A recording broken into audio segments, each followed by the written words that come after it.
On a dark and quiet night, Hannah found herself alone in her living room, scrolling through videos on her phone after dinner. Suddenly, an unsettling event unfolded that sent chills down her spine, leaving her utterly shaken.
Hello?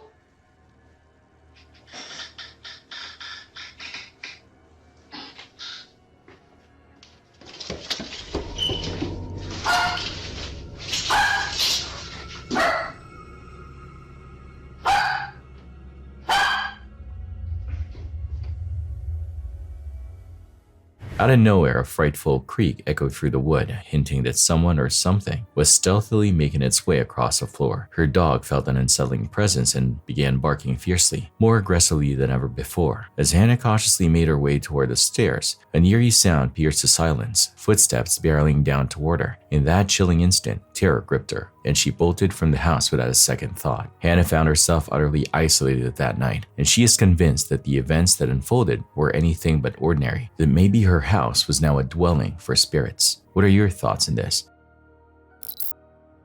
Diving is often described as one of the most serene and meditative experiences a person can have, offering a silent escape into a world of weightless tranquility. However, that peace can be shattered in an instant if you find yourself staring into the cold, dead eyes of a legendary cinematic killer. At the bottom of the Louise mine pit in Crosby, Minnesota, divers have been capturing footage of a discovery that looks like a frame pulled directly from a high-budget horror film. Deep beneath the surface, a life-size statue of Jason Voorhees, the iconic antagonist of the Friday the 13th franchise, stands chained to the lake bed, waiting in the freezing, murky darkness for any unsuspecting swimmer to cross his path. You see the profile picture in those that have been with me for a while, knows I'm a huge Jason Voorhees fan.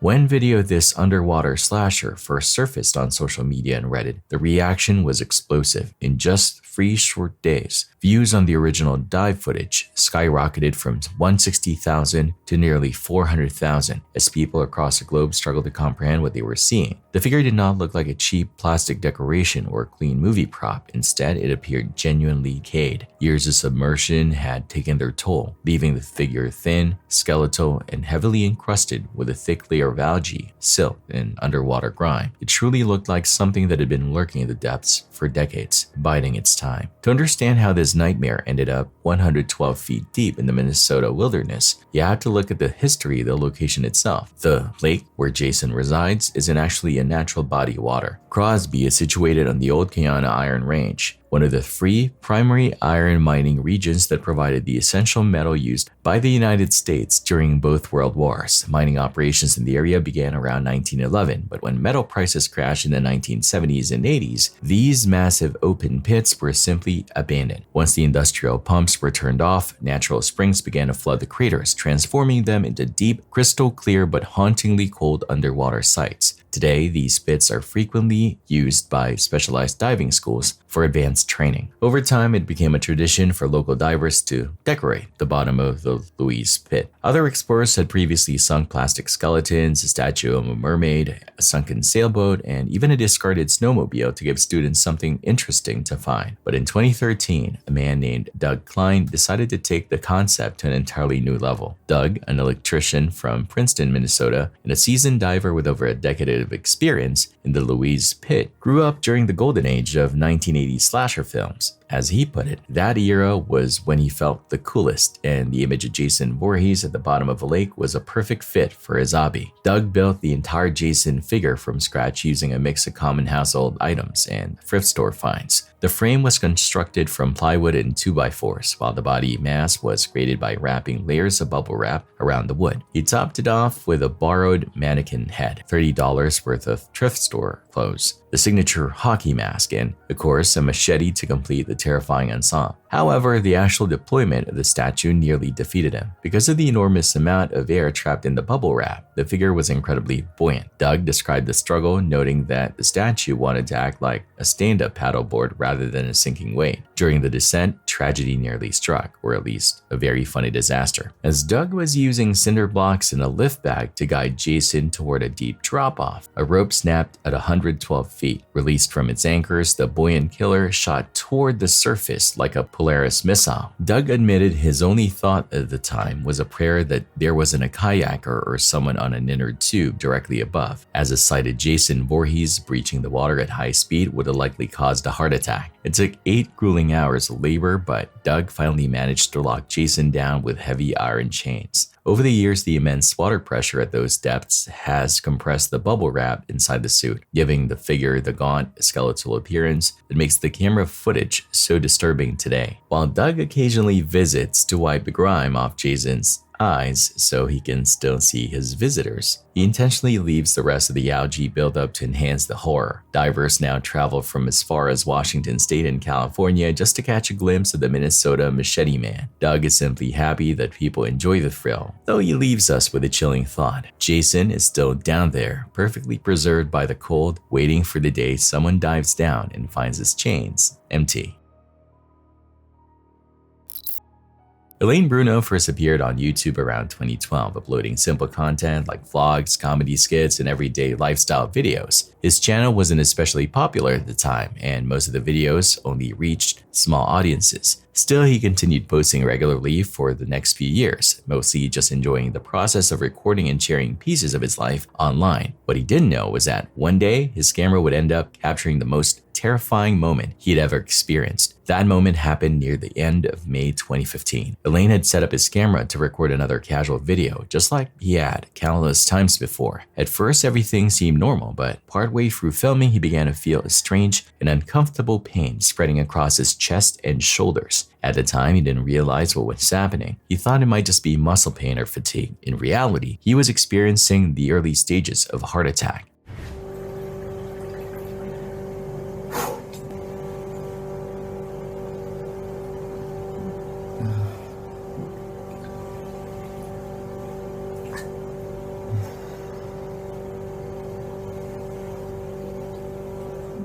As the video continued, the pain quickly became worse. Elaine could be seen rubbing his chest and shoulders, clearly trying to relieve the pressure building in his body. He began struggling to breathe, pausing frequently as the discomfort intensified. Despite his attempts to ignore it, the symptoms continued getting stronger. Eventually, the situation became critical. At one point, Elaine nearly passed out in his bathtub, dangerously close to losing consciousness while surrounded by water. The exhaustion and pain were overwhelming, but somehow he managed to gather enough strength to pull himself out of the tub. Even after doing that, he nearly collapsed again just moments later on the bathroom floor.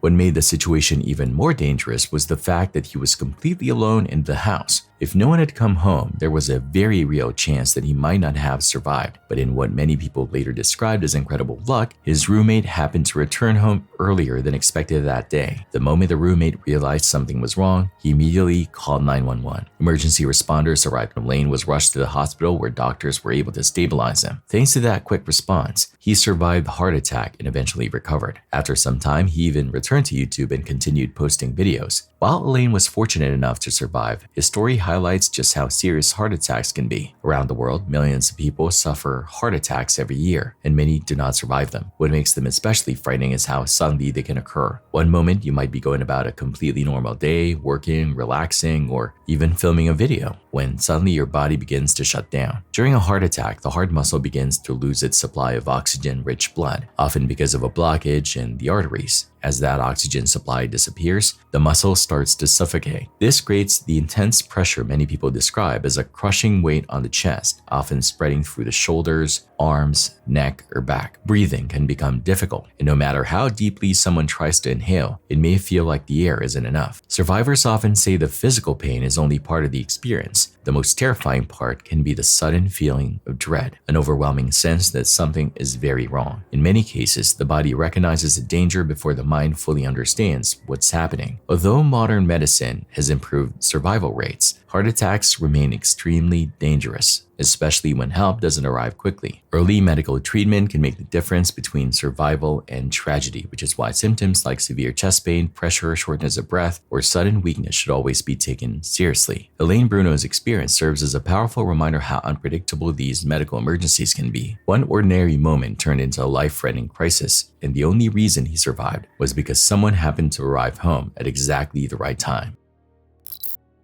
On Tuesday, February 17, 2026, at approximately 3:43 in the afternoon, officers with the Webster Police Department, along with Webster EMS and members of the Webster Fire Department, responded to a report of a serious accident in the parking lot of an Advanced Auto Parts store on East Main Street. Dispatchers informed responders that a man had become trapped underneath a vehicle that had fallen on top of him. When emergency personnel arrived at the scene, they quickly located the victim in the parking lot. The situation was critical. The man's upper body was pinned beneath the vehicle, and he appeared to be unconscious. According to officers on scene, he was unresponsive and not breathing when they first reached him. You guys able to move that jack? Yeah, I don't have a jack. Sir? Yeah. Sir, you with me? Sir? Sir? Where's the jack?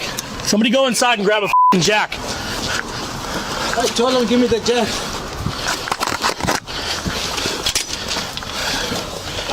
You ain't know how to use this fucking thing? I told him to give me the jack. Sir, hang on. Recognizing the urgency of the situation, Officer Nicholas Caruso immediately ran into the nearby store and retrieved a car jack that could be used to lift the vehicle. Time was critical, and first responders needed to free the man as quickly as possible. Using the jack along with assistance from other emergency personnel, they carefully lifted the vehicle enough to relieve the pressure, trapping the victim underneath. Even if we lift it up, it's just gonna fall back down on him. Hey, can you guys try and lift it up, pull him? I'll call 1-310 and I give me the jack. Units responding to 107 East Main Street. The person is not responsive. Sir! Trapped under the vehicle. Hey, it's the police. Can you hear me? Can you move your fingers if you can hear me? Anyone got a block? I don't want this to roll. Do you have a block? So I don't want this to roll when we lift it. A block? Block up the parking lot this side. Block right down the back of my truck. Yeah, please, thank you. Does he work here or? No. Okay. That's my brother-in-law. He called me to come over here. Come over here. So I can't pay him. He hasn't been responding. They're jacking this up right now, and I got a block on it. He looks discolored. You want me to yank him? If we can pull him out, yes. Nice and easy. Nice and easy. Let him. Yeah. You're walking around.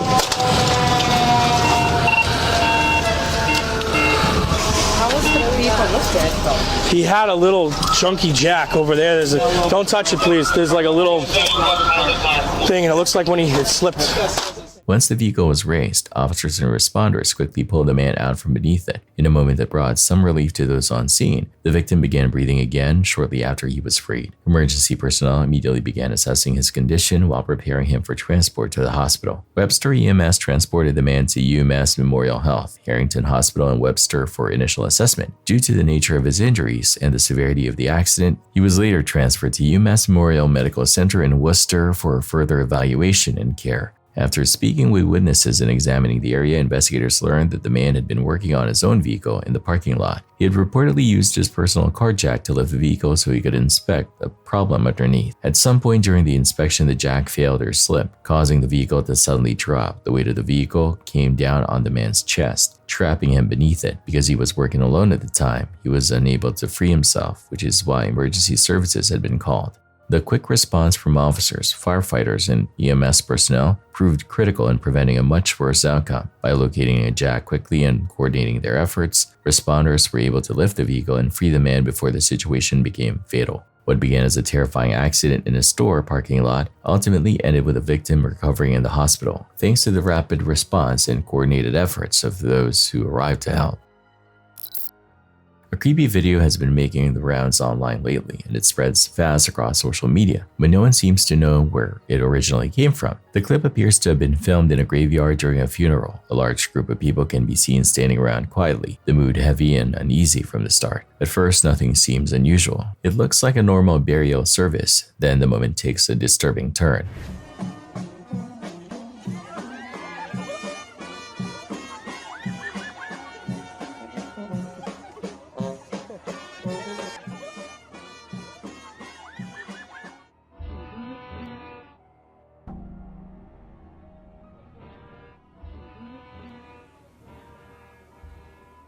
A man suddenly loses his balance and falls straight into the open grave. But there is one strange detail that people didn't notice right away. When the footage is replayed, it looks like a hand reaches up, grabs the man by the shoulder, and pulls him down into the grave. What makes it even more unsettling is that the grave appears to be completely empty. No one is visibly inside. Since the original source of the video has never been confirmed, there's been no verified explanation for what actually happened. That's what makes the clip so unsettling. No one knows whether it shows something real, a trick of the camera, or something edited to look far more disturbing than it really was.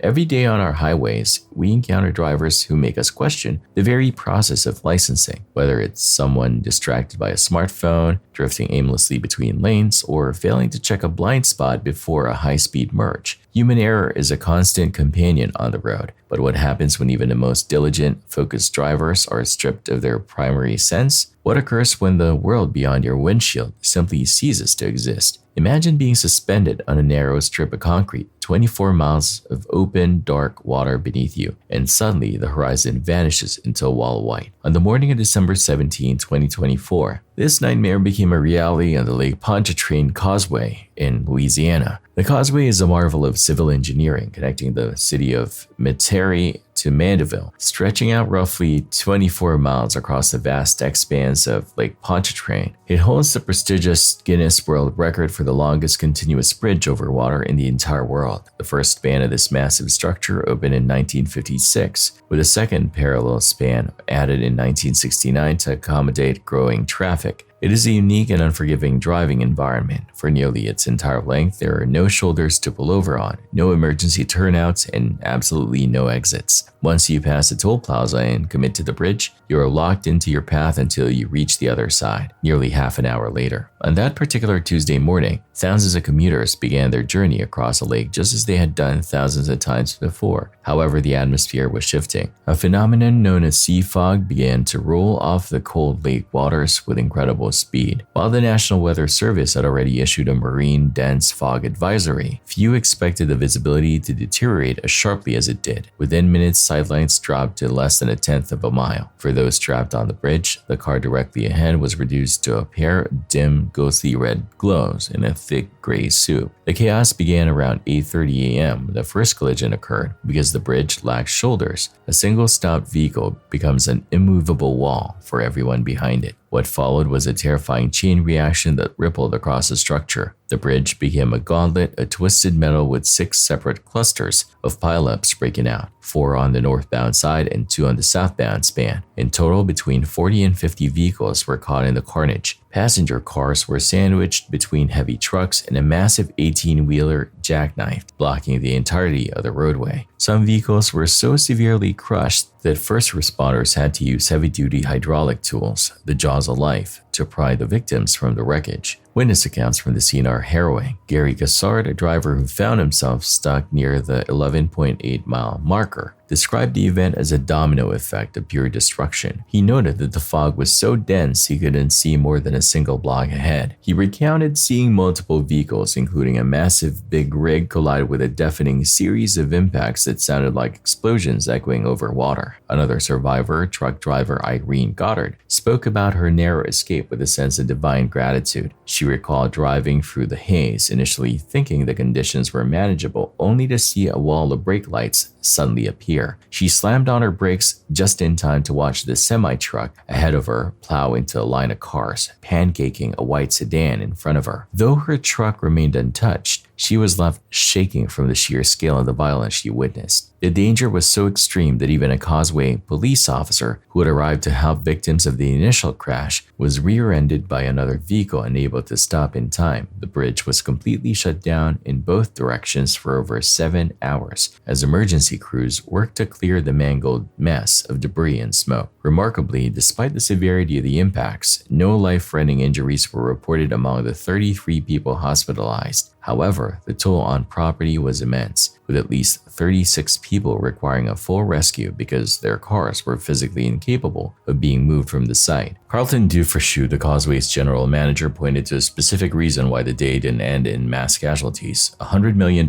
safety upgrade. In 2020, the bridge was outfitted with new reinforced guardrails designed specifically to keep vehicles from plunging into the lake. Dufresnoy credited these rails with saving countless lives that morning, noting that several SUVs were found perched on the curb, prevented from falling into the freezing water only by the strength of the new steel. Since their installation, these rails have been hit 17 times, and in half of those cases, the vehicle would have likely gone over the side without them. Despite the structural success of the bridge, Dufresnoy did not mince words when it came to driver behavior. He pointed out that while the fog was the catalyst, human error remained the primary cause of the scale of the disaster. Over 60% of the crashes on the Causeway every month are attributed to inattentive driving, and that morning was no different. Even in a world-ending fog, some drivers were simply going too fast or following too closely, a sobering reminder that on a 24-mile bridge over open water, your attention is the only thing truly keeping you safe.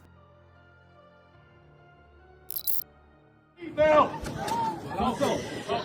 poor lady. This video captures a woman trapped inside an SUV sinking in the ocean. If she were alone, she'd be screwed, but there were bystanders nearby to help. Take a look. Oh my God.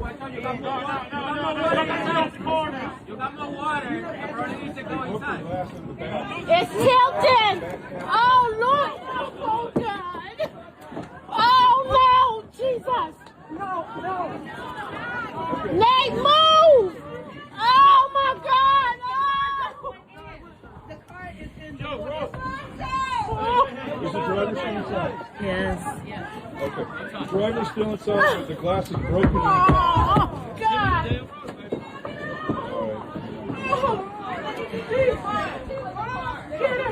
Okay, it's now submerged.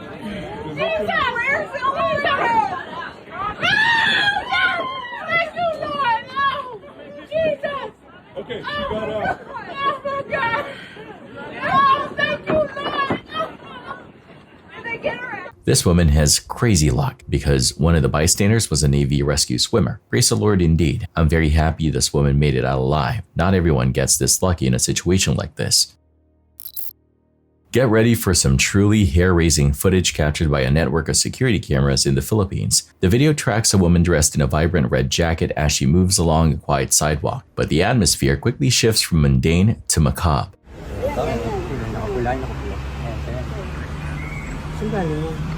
Ang galing doon kami ito sa may Maligaya Street yan. Yan ang mabuti sa mga lang ito. Ang tanya. Ayun, glitch ba? Masira yung CCTV natin.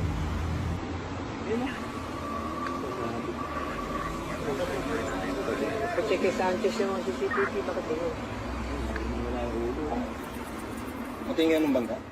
While the surrounding architecture and passing traffic stay perfectly in focus, the woman's head begins to shimmer and fade. Within seconds, it turns completely transparent and vanishes, leaving a headless figure walking through the frame. While skeptics might argue this is nothing more than a localized sensor failure or a digital artifact, the local community views it through the lens of a much more ominous tradition. In Filipino culture, there is a deeply rooted and frightening omen. Appearing without a head in a visual recording is a premonition of death. It is believed that when the physical form begins to lose its image in this way, the soul has already started its transition from the living world. Ayun, no? Bilis.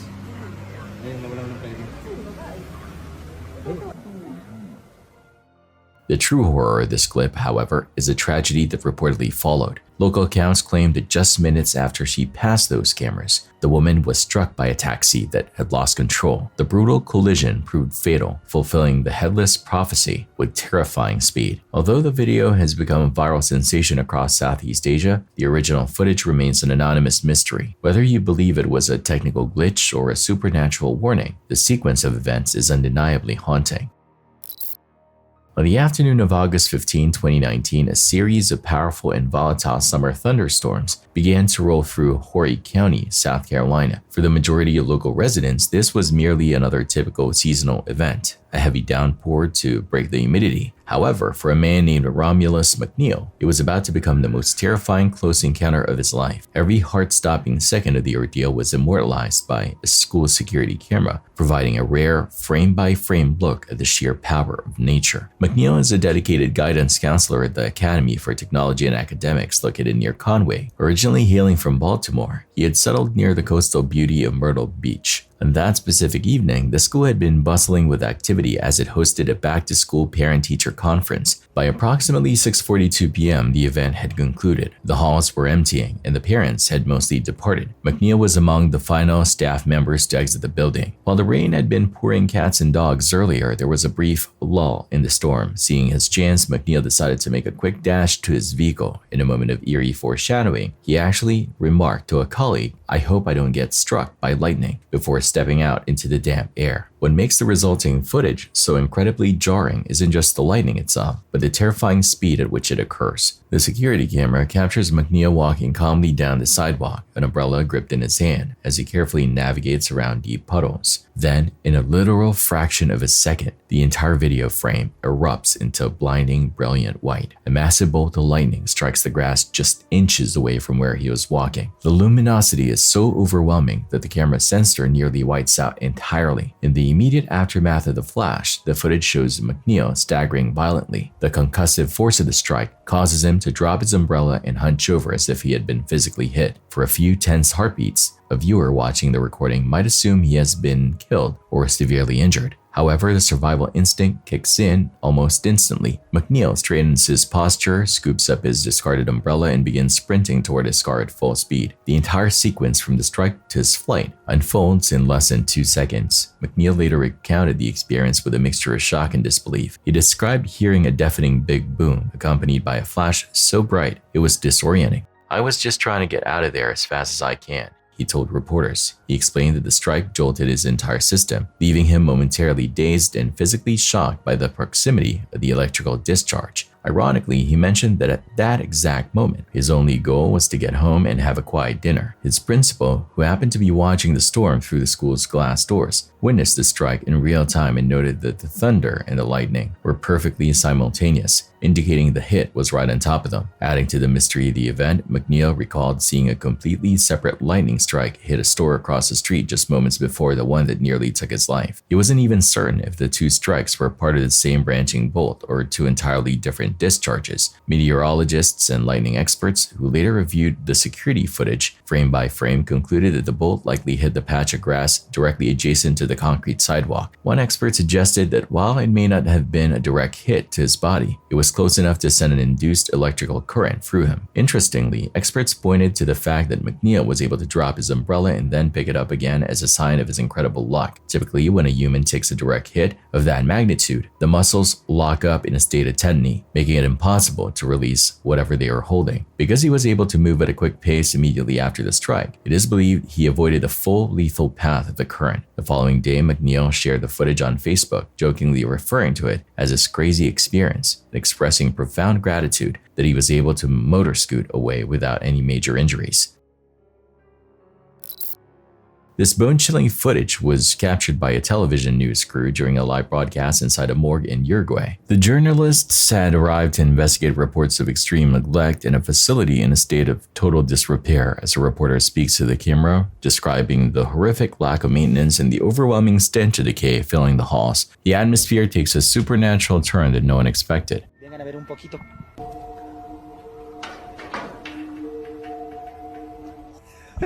¿Vamos? Bueno, estamos en interiores de la morgue del Hospital de Clínicas, pues y las condiciones en las que se son complicadas. Les invito a que vean estas imágenes.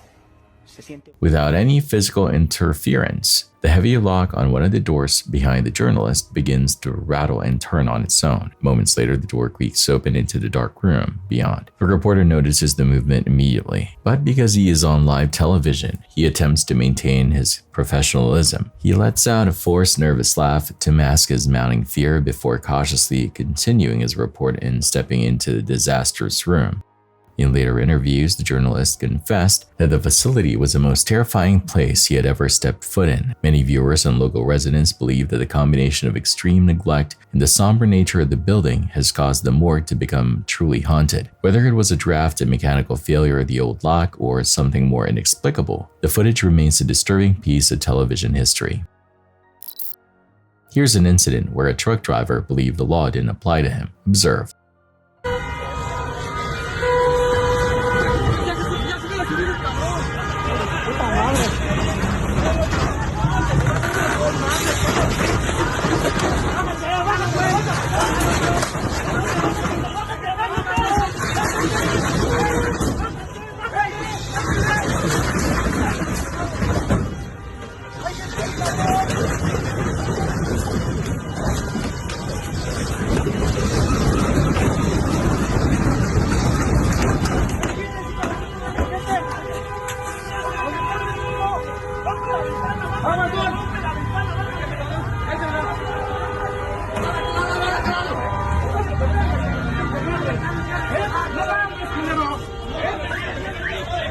This transpired in Mexico City, where the driver rammed into several cars and was believed to be under the influence. Observe the spinning cab all the way around the trailer. The man in front of the truck has the planet's survival instincts. The new claw mark scrapes on the white Mazda weren't part of the design. The driver was reportedly taken into custody soon after. Alcohol was verified. The evening of Monday, October 6, 2025 began as a typical autumn night in Sacramento. Shortly after 7 p.m., the city's arteries were flowing with commuters heading eastbound on Highway 50, most of them preoccupied with thoughts of dinner and decompression after a long day at work. The stretch of asphalt near the UC Davis Medical Center was moving smoothly, spared from the usual gridlock that often plagues the area. However, the mundane nature of the commute was about to be shattered. None of the motorists on the road that night could have predicted they were seconds away from witnessing a gripping aviation disaster, one that would put the bravery of 3 professionals and the selflessness of a dozen strangers to the ultimate test. The aircraft involved was an Airbus H-130, a sophisticated medical helicopter registered as N414RX and operating under the call sign Reach 5. It had just completed a vital patient transport and was idling on the rooftop helipad of the UC Davis Medical Center. With the patient safely in the hands of hospital staff, the crew prepared for a routine repositioning flight to McClellan Airfield, located about 25 miles away. This leg of the journey was supposed to be a short, uneventful hop over the city skyline. On board were 3 highly seasoned veterans of public safety and medicine. Pilot Chad Millward, 60, a retired California Highway Patrol officer with nearly 3 decades of service and a recipient of the Governor's Medal of Valor. Flight paramedic Margaret D. Davis, 66, a former Marine, and flight nurse Suzanne Susie Smith, 67, a legendary figure in our field with 50 years of nursing experience. As Reach 5 lifted off and climbed to an altitude of approximately 500 feet, the mechanical heartbeat of the aircraft suddenly stopped. In an instant, the engine power vanished. The silence in the cockpit must have been deafening. Paramedic Davis reacted with military precision, broadcasting a mayday call over the company's flight guard frequency, a transmission that lasted only moments before the aircraft began its terminal descent. From the moment the power failed, the crew had only 11 seconds before impacting the Earth. In those fleeting, high-stakes seconds, Chad Millward relied on his decades of experience to manage an auto-rotation, a maneuver used to land a helicopter without engine power. His primary goal was to steer the falling aircraft away from the densely populated hotels, homes, and the crowded lanes of the freeway. The helicopter struck the ground with violent force, landing hard on its left side, directly in the eastbound lanes of Highway 50. The entire flight from takeoff to impact had lasted less than 60 seconds. Security and bystander cameras captured the immediate aftermath. A dust-lit freeway filled with rising smoke and the haunting glow of emergency lights cutting through the haze. The wreckage sat like a mangled monument in the middle of the road, its interior exposed to the elements. The violence of the crash was underscored by investigators later finding a portion of the main rotor blade embedded in the roof of a garage in a nearby residential neighborhood. While the cameras documented a tragedy, they also captured an extraordinary display of human compassion. Within seconds of the crash, more than a dozen motorists, everyday citizens who had been driving home, pulled over and ran toward the smoke. They didn't wait for the fire department. They became the first responders. Flight nurse Susie Smith was trapped beneath the heavy fuselage of the aircraft, and a rescue required immediate physical intervention. Sacramento Fire Captain Justin Sylvia later described the scene with awe, noting that he had to sequester the help of the civilians standing by. Together, this group of strangers used their collective strength to lift the massive helicopter just enough to pull Susie from the wreckage. All 3 crew members were rushed back to UC Davis Medical Center within 20 minutes of the accident. That night, Reach Air Medical Services released a somber statement confirming that their crew was undergoing emergency care. Susie's family also shared a message of hope, describing her as a tough and strong woman while offering their deepest gratitude to the everyday citizen heroes who risked their lives to lift the aircraft off her. It was a moment of profound communal spirit in the face of a terrifying disaster. Tragically, despite the heroic efforts of the bystanders and medical staff, Susie Smith passed away from her injuries 4 days later. On October 10, she was honored with a moving line-of-duty death ceremony at Red Bluff Municipal Airport, attended by colleagues who recognized her half-century of service to others. Chad Millward and Dee Davis survived the crash and were eventually discharged into rehabilitation facilities to begin their long recovery. As for the technical cause of the crash, the National Transportation Safety Board, NTSB, issued a preliminary report confirming a total loss of engine power, but stopped shortly of identifying the mechanical or systemic failure responsible. A final determination is expected to take up to 2 years. After a tireless search, a man thought he had struck gold when he purchased a stunning home at an incredibly low price. His excitement was short-lived, however, as a dream house quickly transformed into a living nightmare. Just 1 month after moving in, inexplicable and chilling events began to plague the residence. The first unsettling occurrence took place late at night while he was simply relaxing and playing with his dogs. The girls. Pow! Pow! Whatever. Let me get you a treat. Alright, wait. There it is.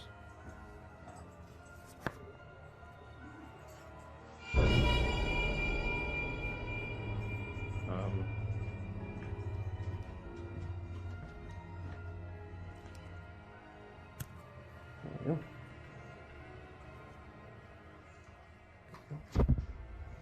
That was fucking weird.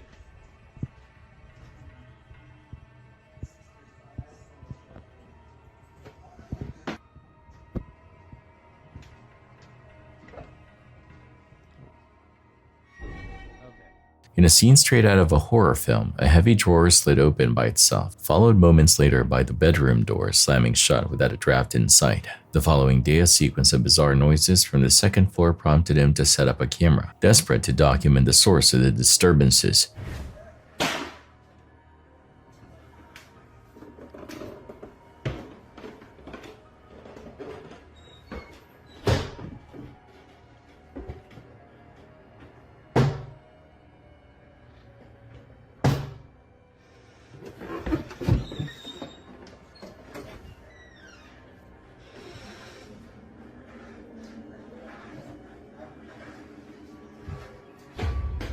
That night, while he sat working at his computer, the activity reached a violent peak. Footsteps echoed through the hallways, and as he grabbed his camera to investigate, everyday objects were suddenly hurled across the room by an unseen force.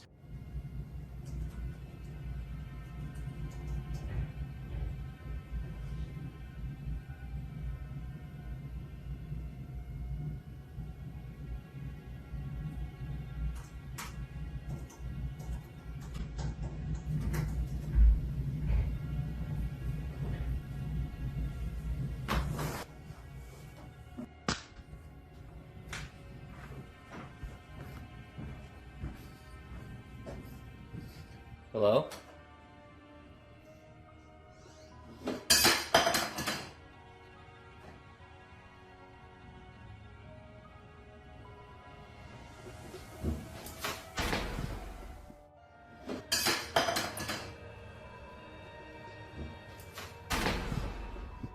Many who viewed the footage are urging the man to vacate the property immediately. The general consensus is that the unbelievable price was a warning sign of a dark history and a very real haunting. Whether it's a clever hoax or genuine paranormal activity, the house remains a place of intense dread for its new owner.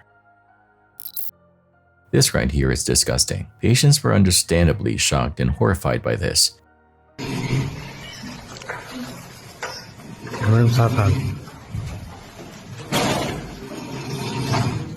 कितने लगे ना जाओ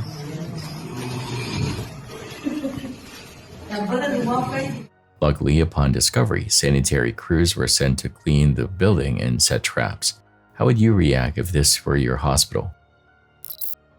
Municipal water tanks are among the most reliable and stoic pieces of infrastructure in any modern city. They exist as silent sentinels in the background of our daily routines, holding millions of gallons of life-sustaining liquid that keeps our hospitals operational, our kitchens stocked, and our fire hydrants pressurized at a moment's notice. Because they are so dependable, most people pass by these massive steel structures every day without giving them a second thought. However, that very sense of security is what made the events that unfolded in Lemoore, California on Monday, June 21, 2021, so fundamentally shocking to the core of the community. The disaster occurred in the early afternoon at Well Site 7, located on the outskirts of Lemoore, a Central Valley city of approximately 26,000 residents situated about 30 miles south of Fresno. At the time, the site was buzzing with activity as part of a significant water quality improvement initiative. Since 2019, the city had been working diligently to bring its water system into compliance with strict state regulations regarding TTHM, total trihalomethanes. TTHM is a chemical byproduct of the chlorination process that has been linked to an increased risk of bladder cancer, and the city was roughly 75% for a project designed to mitigate this risk and provide safer drinking water for its citizens. Among the workers on site that day was 41-year-old Dion Jones, a skilled welder and union carpenter with 16 years of professional experience. Jones had traveled from Southern California for the contract with Fane Construction. He was a dedicated family man, a husband, and a father of 3 children who served as a sole provider for his household. On that fateful Monday, Jones picked up his welding torch to begin work on one of the massive steel tanks. He was simply doing the job he had performed 1,000 times before, but the conditions inside the tank had become a ticking time bomb. The catastrophe that followed took less time to occur than it does for the human brain to process a sudden noise. The moment Jones ignited his torch to begin the weld, a pocket of trapped gas inside the tank caught fire. Investigators later confirmed a devastating oversight. The enclosed space had not been tested for combustible gas buildup before the hot work commenced. This single missing safety precaution, a routine pre-weld gas check, transformed a standard construction afternoon into a scene of industrial carnage. The resulting explosion was so powerful that it launched the 1.5 million gallon steel tank approximately 70 feet straight into the air. As the massive tank plummeted back to earth, it triggered a secondary disaster. A colossal wall of water surged across the well site, acting like localized tsunami. The force of the water and debris obliterated nearby solar panels, severed critical communication lines, and knocked 3 separate wells and a second storage tank completely offline. In a matter of seconds, the city of Lemoore lost 3 million gallons of its water storage capacity, and the site's power grid was totally dark. Tragically, Dion Jones did not survive the blast. A city employee was also caught in the periphery of the explosion. While he was rushed to the hospital for treatment, he was fortunately released later that same evening. The entire sequence was immortalized by a surveillance camera at the well site. The footage is difficult to watch. One moment the tank is a solid, immovable object. The next, it's propelled skyward by a violent column of force, surrounded by a cloud of debris and a flood of escaping water. When city officials released the footage the following day, it served as a grim confirmation of witness accounts that many people found too incredible to believe. A massive steel structure weighing hundreds of tons, even when empty, had been turned into a projectile. City manager Nathan Olson addressed the grieving community on Tuesday, visibly shaken and fighting back tears. He struggled to find the words to honor Dion Jones. The emotional weight of the tragedy was compounded by the findings of the initial investigation, which highlighted that the fatal gap in safety protocol, testing for gas in a confined space, was a completely preventable error. This lapse in judgment cost a father his life and left a family devastated. The ripple effects of the explosion were felt throughout the entire city. Within hours, residents reported a significant drop in water pressure. The following day, firefighters battling a 5-acre grass fire near the explosion site were forced to alter their tactics because the hydrants lacked the necessary pressure to fight the flames in the traditional manner. Strict water restrictions were immediately clamped down across Timor, banning residents from watering lawns or washing vehicles to preserve the remaining supply. Meanwhile, a GoFundMe was established to support Jones's family, who were left in a desperate financial position following the loss of their sole breadwinner. His sister wrote a heart-wrenching tribute, describing the sudden and senseless nature of his death at just 41 years old. The legal and physical fallout from the blast lingered for years. The project stalled as the family filed a lawsuit against the city. As recently as 2025, 4 years after the explosion, Timor was still struggling to navigate the trial dates and the massive costs required to finish the work that was supposed to make the water safer, but instead became a source of lasting pain.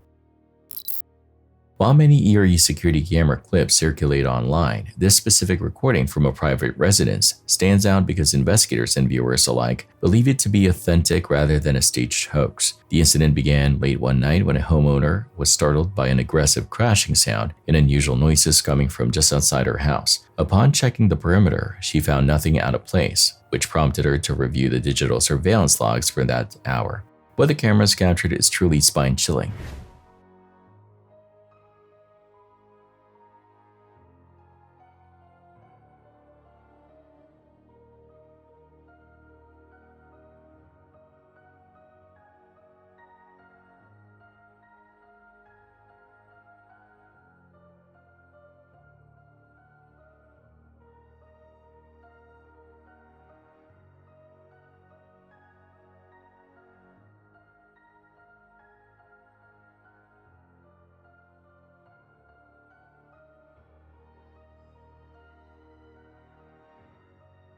In the garden, a tall human-like figure suddenly manifests out of thin air near the property line. Without breaking its stride, the entity moves toward the locked garden gate and passes directly through the solid metal bars as if they were nothing more than a mist. The figure radiates an eerie internal luminosity that casts no shadow on the ground. As it approaches the main entrance of the house, the light begins to dim, and the apparition gradually fades until it completely dissolves into the darkness. The woman remains adamant that the gate was securely bolted at the time, leaving her with no logical explanation for how a physical intruder could have entered. Local enthusiasts believe the footage provides rare evidence of a non-human presence. Whether it was a residual haunting or a visitor from another realm, the video leaves behind a cold sense of dread. What are your thoughts on this?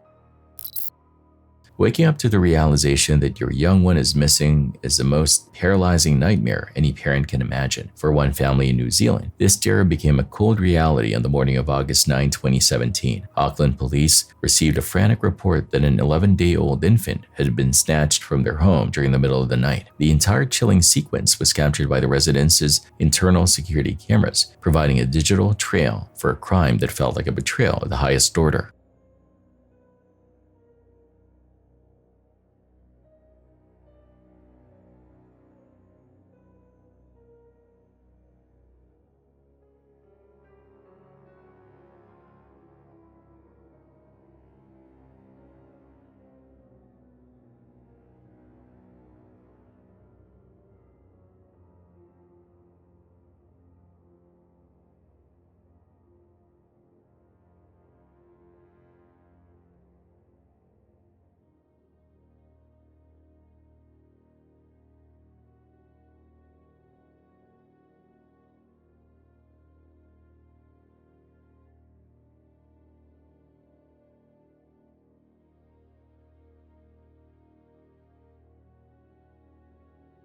The ensuing hours were a blur of desperation and police activity. Fortunately, just 7 hours after the initial report was filed, the infant was located and safely returned to the parents' arms. While the physical reunion was a relief, the emotional scars of those missing hours, not knowing if they would ever see their newborn again, remained an unimaginable burden. However, as investigators dug into the footage and identified the culprit, the story took an even more disturbing turn. The abductor was not a random intruder or a desperate stranger. It was a woman named Nain Manuka Toko Waiwai, who had been hired by the family specifically to provide care while the mother recovered from childbirth. Investigations revealed a web of calculated deception. She had systemically concealed a criminal history and falsified her qualifications as a caretaker in Auckland to make her need for a baby more believable to those around her. She had spent months wearing a fabricated pregnancy bump and even hosted a fake baby shower for a non-existent child. Despite the calculated nature of the kidnapping, the legal resolution left the victimized family in shock. While she was initially sentenced to 3 years in prison, she was released after serving only 3 months. Her sentence was commuted to 400 hours of community service and a $2,000 reparation payment to the family. To the parents whose sanctuary was invaded and whose trust was shattered during their most vulnerable moment, the punishment felt like a meager response to a life-altering crime. With the perpetrator free, the family is left with a lingering, unsettling question. What is to stop a master of deception from targeting another family?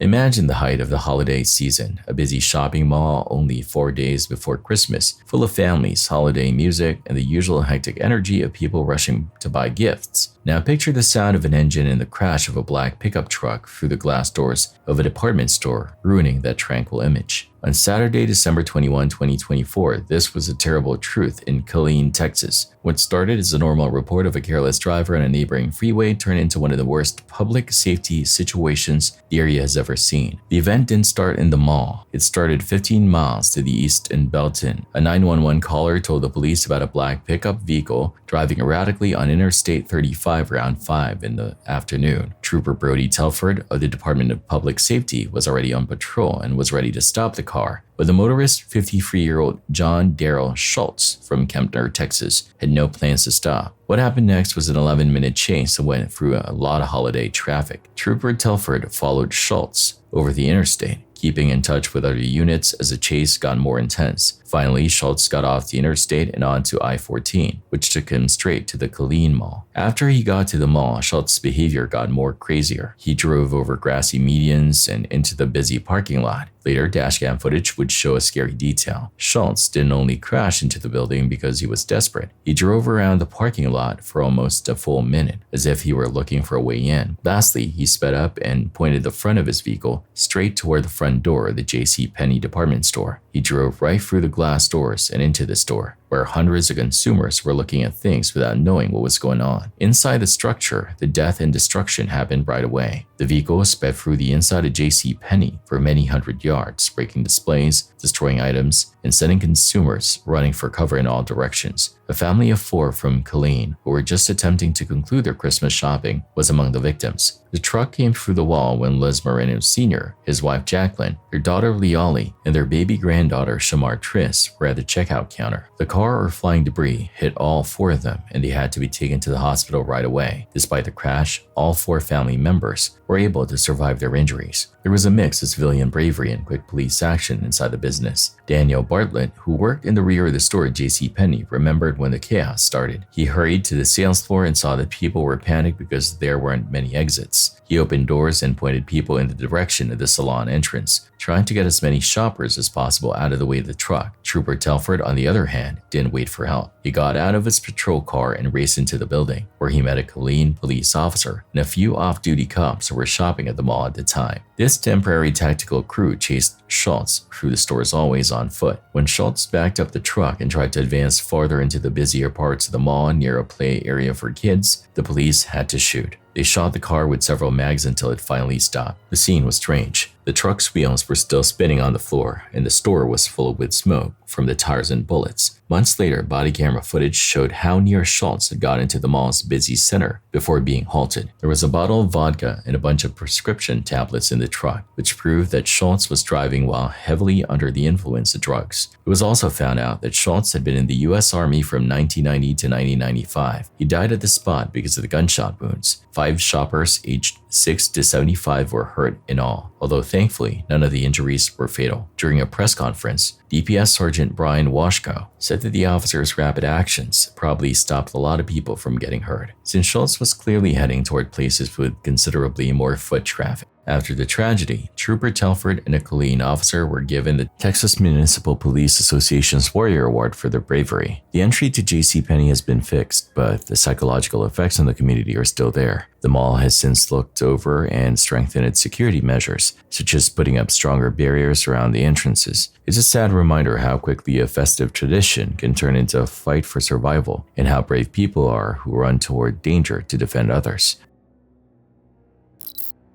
A young man's shift to his new residence quickly spiraled into a chilling ordeal just a week after settling in. What started as eerie, unexplainable happenings rapidly transformed into a chilling sequence of horrifying and baffling incidents. As he casually snapped photos of his new space, a chilling discovery awaited him. I'm literally freaking shaking right now. I'm just so freaking scared. I just got finished checking my whole apartment. I just found out, oh my god. I just found out you can connect your camera to your computer that doesn't have a webcam, and you can use your phone as a camera. Okay, so I was on the photo booth app.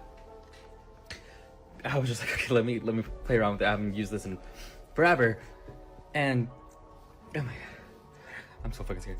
I was taking the photos, whatever, and I was looking back at them, and I saw that there's this black line, and it's because my cabinet opened a little bit, and I went to the next one, and I don't even know why this is like lit up back here. You know, this is like the thermal photo thing, and it's like lit up. So I kept going to the next one, and I swear I freaked out because one, I don't know how it opened, but two, I swear that's like a face right there.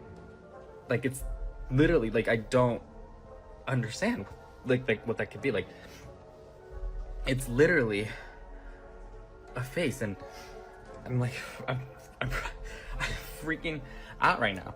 And the next one, like the computer started glitching, so it took, I don't know what this is, and then I took a photo. When I realized, it just like snapped a photo automatically. But I swear that's, and I've already checked.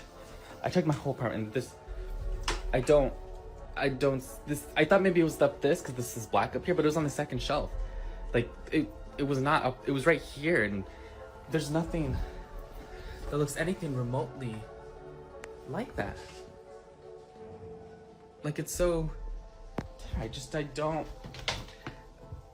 don't understand. I don't know if I'm overreacting or I don't know what to do. Like I swear that's a fake. Upon reviewing the images, he was struck with terror at the sight of a kitchen cabinet door swinging open on its own. Concealed in the shadowy depths of the cupboard, a horrifying ghostly visage locked eyes with him, sending chills down his spine. As night fell, the chilling presence crept into the bedroom, lurking in the shadows. As the wardrobe lights began to flicker erratically, he pulled out his phone to capture the unsettling moment. Oh my god, do you guys see that? Oh shit.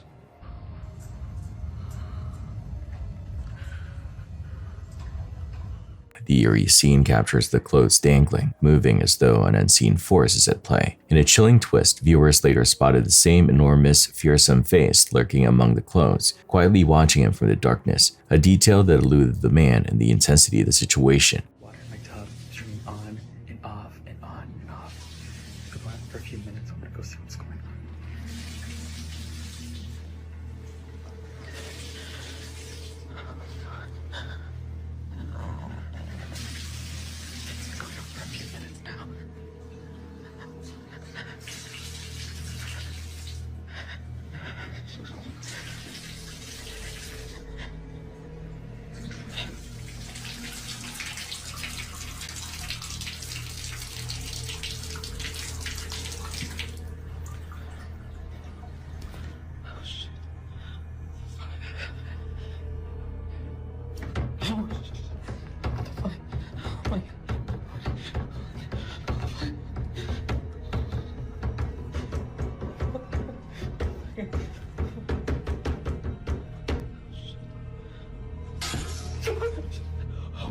Oh shit. Oh, my shot glasses. Oh.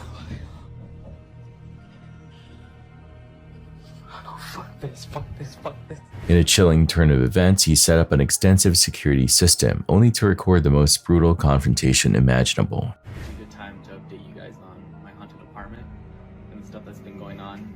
Things have been getting increasingly worse, and recently it's been really active at night while I sleep.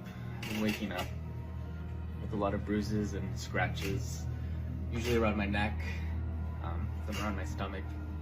And because of it, my friends and I placed these little cameras around my apartment.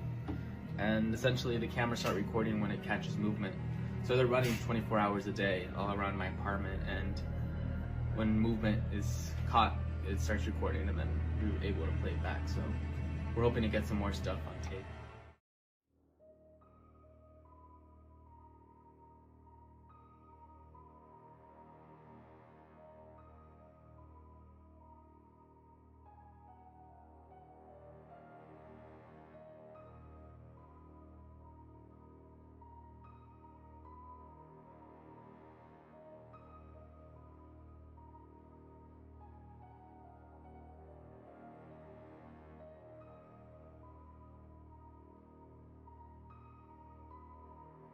The footage captured a mysterious entity, seizing him by the leg and pulling him violently across the ground. The overwhelming hostility of the presence has caused numerous individuals to suspect that the residence is inhabited by a sinister force. It's truly unsettling to think about a homeowner facing such a terrifying situation. A house should be a safe haven, not a site of fear and danger. That's why I always emphasize that when you sense danger, your safety should be your top priority.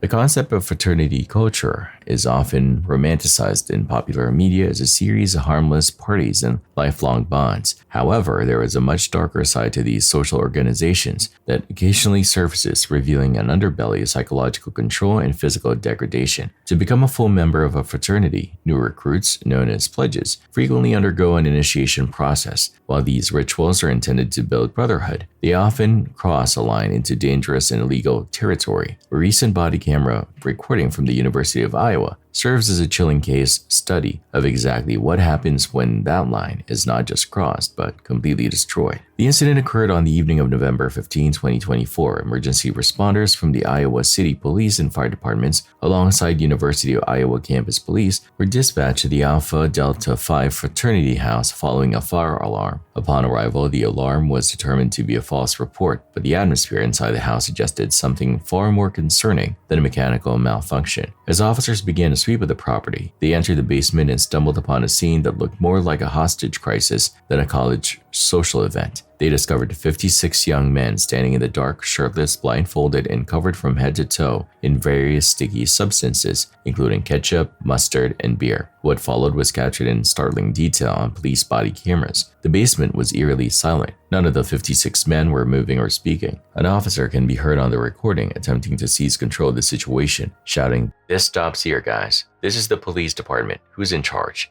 Despite the presence of law enforcement, the room remained in a state of catatonic stillness. Not a single person responded to the commands. Even as officers ordered the group to clear the room and remove their blindfolds, the pledges remained motionless, seemingly waiting for a signal from someone other than the police. This level of compliance and psychological conditioning is what viewers online later described as truly chilling. While the basement was a scene of silent submission, the upper floors of the house were a scene of active resistance. Officers were met with interference from older fraternity members who attempted to shield the basement activities from view. One 21-year-old business major named Jose physically stood in the doorway to block the police, offering evasive and contradictory answers. He initially claimed he didn't live at the house, only to refer to it as his house moments later. When asked to provide identification, he handed over a document so suspicious that the officer flatly told him, "I think it's fake." Jose's defined response, "You think it's fake or you know it's fake?" highlighted the confrontational and entitled attitude that often permeates these organizations. Eventually, the officers were able to speak with the fraternity president outside. He admitted on camera that the scene was part of the lead-up to initiation, describing it as a ritual where the pledges are blindfolded and messed with. The police confirmed the obvious. This was a textbook case of hazing. Perhaps the most disturbing moment occurred when officers asked the 56 blindfolded men if anyone was there against their will. In haunting display coaching, all 56 men responded in perfect unison with a rehearsed no. The synchronized nature of their response suggested that these individuals had been programmed to provide provide specific answers to avoid getting the fraternity in trouble, regardless of their actual physical or mental state. The fallout from the event was swift. Joseph Gaia, the member who had blocked the basement entrance, was arrested and charged with interference with official acts, though those charges were later dismissed by a judge who ruled the evidence had been misrepresented.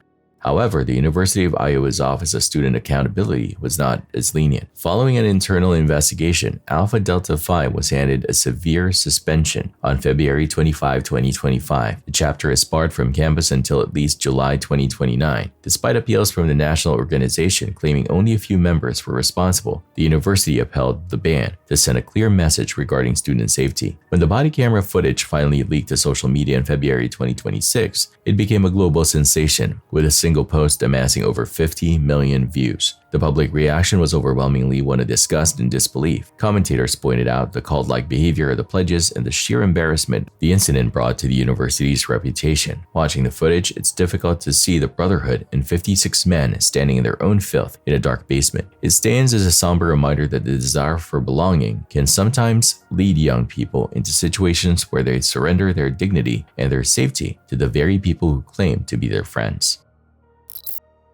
This disturbing footage was shared by a homeowner who claims her sanctuary has recently transformed into a hub of inexplicable activity. According to the woman, the haunting has specifically targeted her pets. It began with minor incidents, objects toppling from shelves without cause and doors swinging wide on their own. However, the most concerning symptom was her dog's behavior, as they would bark incessantly at empty corners for hours on end. The situation reached a breaking point one evening while the couple was quietly watching television. Their home security camera captured a moment that left them both shaken.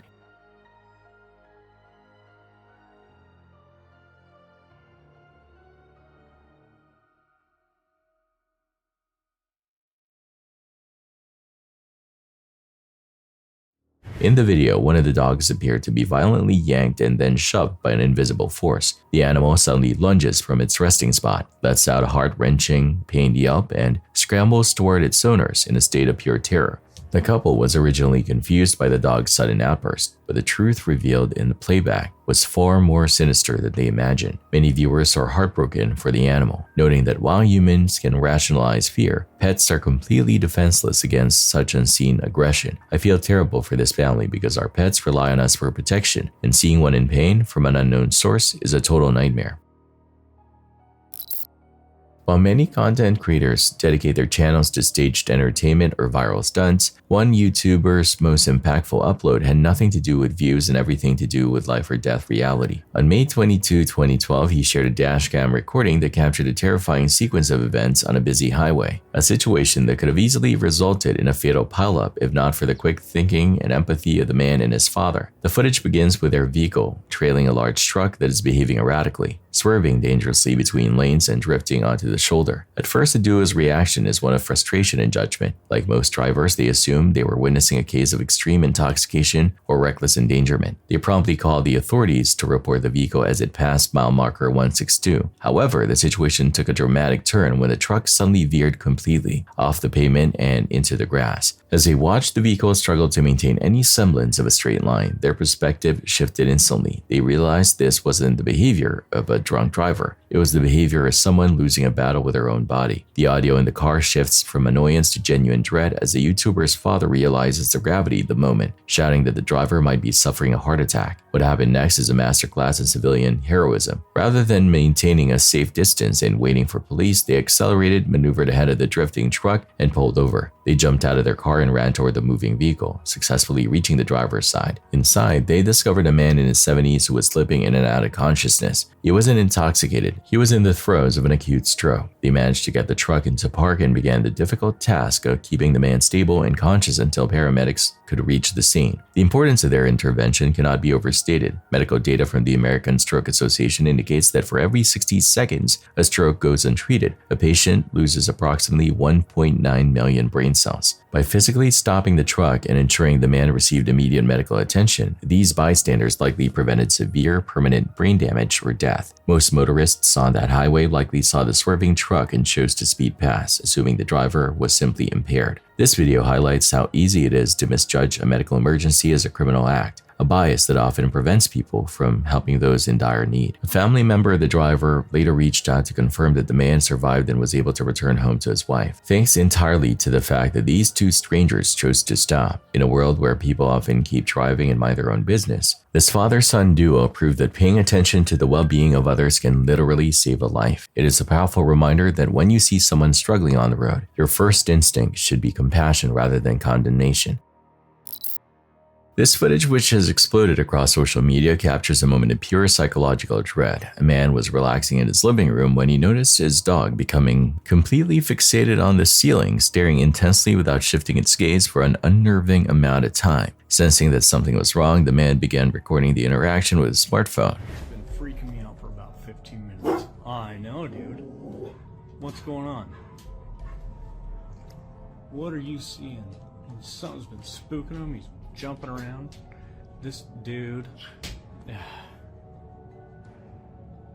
What are you seeing? Why don't you back up? Charlie. I know. Calm down. It's okay. What are you seeing? You're freaking me out, buddy. Do we need to go? Should we go, Bubba? You tell me when it's time to go. 'Cause I don't know what you're looking at, but when we need to go, you let me know, buddy. What's freaking you out, bub? Okay. Should we go? Yeah? You leave when we gotta go.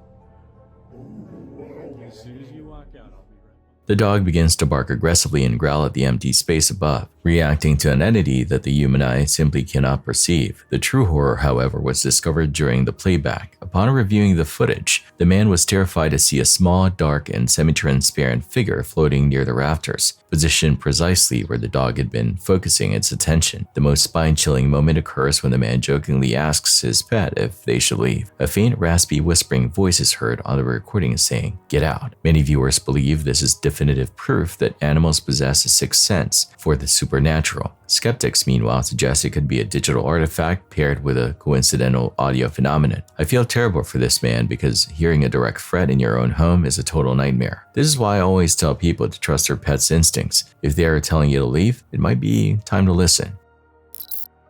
Spending time in nature is often the ultimate remedy for the stresses of modern life. There is something deeply restorative about the stillness of the woods, the scent of pine, and the soft carpet of moss beneath your feet. But imagine for a moment that you're out in the wilderness, lying on the forest floor with your eyes closed, soaking in the silence. Suddenly, the earth beneath you begins to shift. You feel the ground rising and falling in a slow rhythmic motion, as if you're resting on the chest of a massive sleeping giant. In an instant, your relaxation would likely evaporate, replaced by the primal urge to run for your life. On October 16, 2018, this surreal scenario became a reality for a videographer named Jean Arthur. While trekking through a remote forest in Sacré-Cœur, Quebec, Canada, Arthur was forced to stop dead in his tracks by a sight that seemed to defy the laws of physics. The ground was moving. It wasn't the jagged, violent shaking associated with an earthquake, nor was the soil cracking open. Instead, the mossy earth was swelling upward and sinking back down in a steady, heavy cadence. It appeared as though the forest floor had developed lungs and was drawing deep, labored breaths. Above the shifting ground, massive trees swayed with terrifying violence, their branches crashing into one another as the very foundation of the forest lifted like a blanket being pulled from underneath. Arthur instinctively pulled out his camera to document the phenomenon, and the resulting footage eventually captivated millions of people across the globe. When the video was shared on social media, it spread with lightning speed, sparking a wave of wild theories. To many viewers, it looked like a scene ripped from a high-budget horror film or dark fantasy epic. Some skeptics were convinced the video was a clever hoax created through digital editing, while others joked or perhaps feared that a gargantuan prehistoric creature was waking up from a centuries-long slumber beneath the Canadian soil. However, the scientific truth behind what Arthur's camera captured is entirely grounded in reality, though it remains no less unsettling. The Sacré-Cœur region is located within the Côte-Nord area of Quebec, a territory famous for its dense, sprawling conifer forests consisting mainly of pine and spruce trees. What many casual hikers do not realize is that these species have evolved a specific and somewhat precarious structural design. Unlike oak or maple trees, which send deep taproots far into the earth for stability, conifers in these northern climates develop incredibly wide but extremely shallow root systems. Their roots spread out horizontally just beneath the surface, weaving themselves through loose soil and thick layers of moss. In a healthy, tightly packed forest, these trees rely on a strength in numbers strategy. They stand shoulder to shoulder, their root systems interlocking to create a collective mat that keeps the entire group upright. But when specific weather conditions align, this system can begin to fail in spectacular fashion. When gale force winds, defined as gusts, reaching 39 miles per hour or higher, tear through the woods after a period of heavy rainfall, the integrity of the forest floor is compromised. The rain saturates the earth, loosening the soil cohesion and turning the firm ground into a soft, flexible slurry. Mark Vanderwood, a certified arborist, explained that as the wind hits the crown or the top of the trees, it acts like a giant lever. The force is transferred down the trunk to the roots, which try to hold on even as the soil becomes liquid. Because the roots are so shallow and interconnected, the wind literally pries the entire mat of roots and moss off the underlying bedrock. As the trees lean with a gust, they pull the ground up. When the wind lulls, the weight of the trees and soil causes the ground to exhale and sink back down. This rhythmic heaving is a warning sign of a forest on the brink of a total collapse. This phenomenon is more dangerous than it looks on a smartphone screen. Every time the ground rises and falls, more of those shallow roots are snapping under the tension. What Arthur captured was not just a mesmerizing visual spectacle, it was a sound and motion of a forest's foundation being torn apart. Nuttall's observation highlighted a tragic ecological reality. Because those trees were once sheltered by a vast forest, they never needed to develop deep or reinforced roots to withstand high winds. Once the surrounding trees were removed, the remaining patch was left exposed to the full, punishing force of the prevailing winds, forces they were never biologically equipped to handle. Every gust was now a direct, unobstructed hit to their stability. In both cases, the cameras captured a landscape that appeared vibrantly alive and magical, but they were actually documenting a slow-motion catastrophe. The breathing of the earth was in fact the final, desperate gasps of a dying forest. The footage captured in this recording presents a mystery that is as visually jarring as it is difficult to rationalize. Recently, a witness in Indonesia uploaded a video to TikTok that quickly bypassed a local algorithm to become a global viral sensation. The scene was already chaotic. A massive structure of fire had broken out in the middle of the night, lighting up the neighborhood with an aggressive orange glow. The man behind the camera was simply trying to document the destruction as it unfolded, but when he reviewed the footage, he realized he had captured something far more chilling than a standard residential blaze.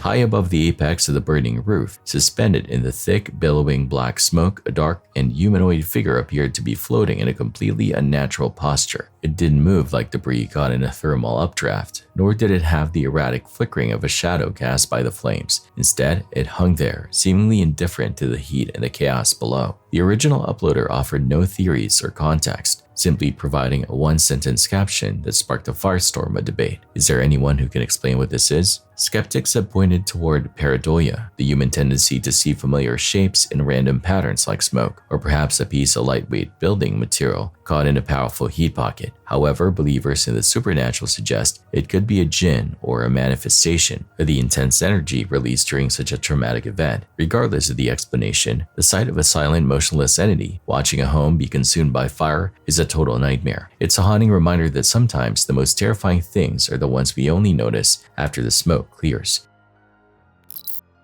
Robin is a content creator who typically spends his time in the digital worlds of video games, but in August 2020, he shared a video that proved the real world can be far more glitchy and terrifying than any software. While on a summer expedition through the French Alps with a group of close friends, the team stumbled upon a relic of a dark chapter in history, a hidden subterranean military shelter dating back to the Second World War. These bunkers, often carved directly into the cold stone of the mountains, were designed to be impenetrable fortresses, but today they sit as hollow, decaying tunnels forgotten by time. Driven by a mix of adrenaline and curiosity, the group decided to breach the entrance and explore the damp, lightless corridors. The tunnel.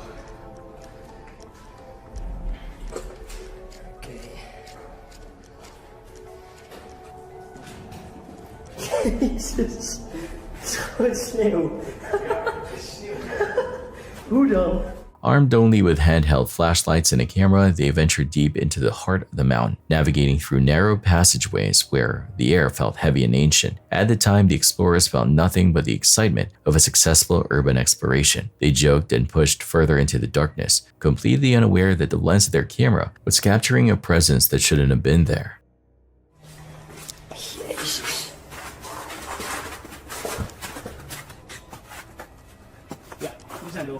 Maat.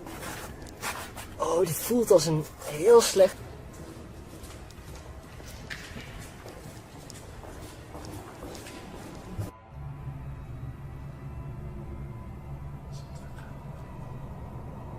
Ja, is goed. We gaan terug.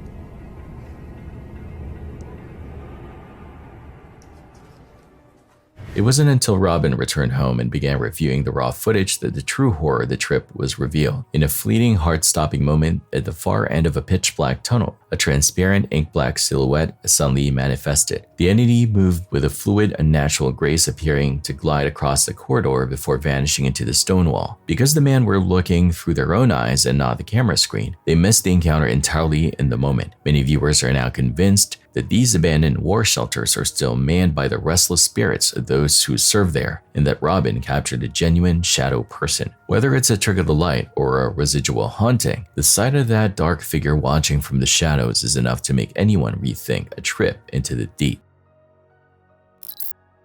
On October 3rd, a chilling Facebook post started to spread as a user named Terry inquired if anyone else had experienced a bizarre radio broadcast that allegedly echoed through nearly every station in Louisiana. She noted the eerie absence of news coverage on the matter and, after reaching out to others who had shared similar recordings, discovered a chilling pattern emerging in various regions across the US. This is what the audience heard.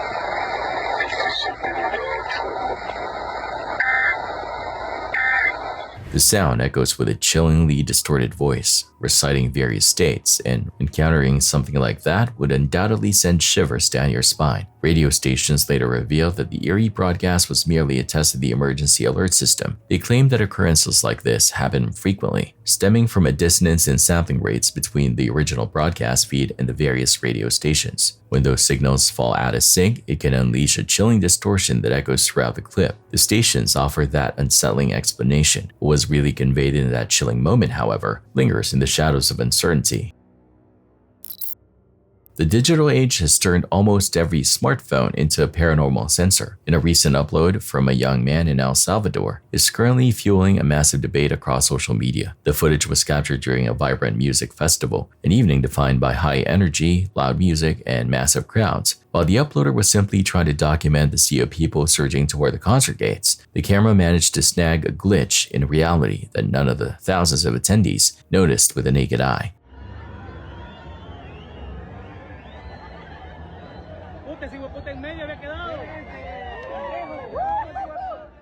The anomaly only becomes apparent when the footage is stabilized and played back in slow motion. As the camera pans past two large transport trucks parked side by side, a young man appears to manifest out of thin air in the gap between the vehicles. There is no lead-in movement, no foot stepping into frame or shoulder leaning out. One moment the gap is empty, and in the very next frame, a solid human figure is standing perfectly still in the darkness. What makes this clip so disturbing to investigators is the physical geometry of the scene. When you freeze the frame and look closely at the positioning of the two trucks, the space between them is incredibly narrow, barely a few inches of clearance. It's a physical impossibility for a grown man to be standing in that gap, let alone to appear there without any lateral movement. Skeptics suggest a digital artifact or a very specific trick of perspective, but for those who are there, the truck Ghost of Salvador remains a chilling reminder that we might not be as alone in a crowd as we think. Dark, ominous structures that tap into the depths of the earth, shrouded in mystery and the unknown. They're crucial for maintaining the eerie balance of our contemporary world. They serve as a main source of extracting crude oil, and this specific one takes place in Deir, Syria. Watch what transpires.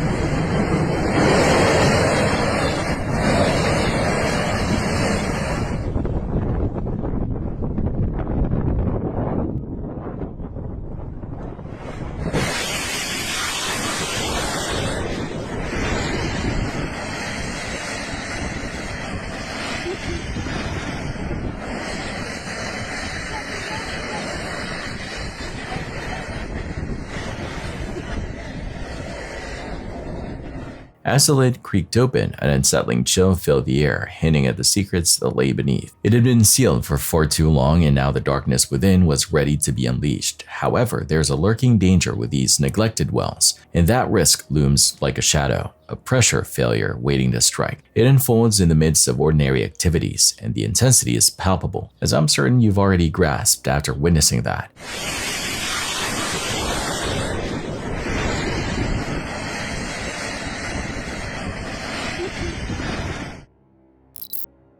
This startling footage was captured by a home security camera in a quiet American suburb late one night. The family was jolted awake by heavy metallic thuds and a series of blinding rhythmic flashes illuminating their front door. Fearing a home invasion, they checked their monitors, only to witness a cluster of brilliant orbs dancing with an intelligent, fluid motion that defied the physics of any known drone.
The objects pulse with a silent intensity, casting long, erratic shadows before vanishing into the night. With no physical evidence left behind, the family is left with only this viral recording of a truly unexplainable intrusion. This chilling dashcam footage, captured from the high vantage point of a locomotive, offers a rare and unsettling perspective of a railroad crossing disaster.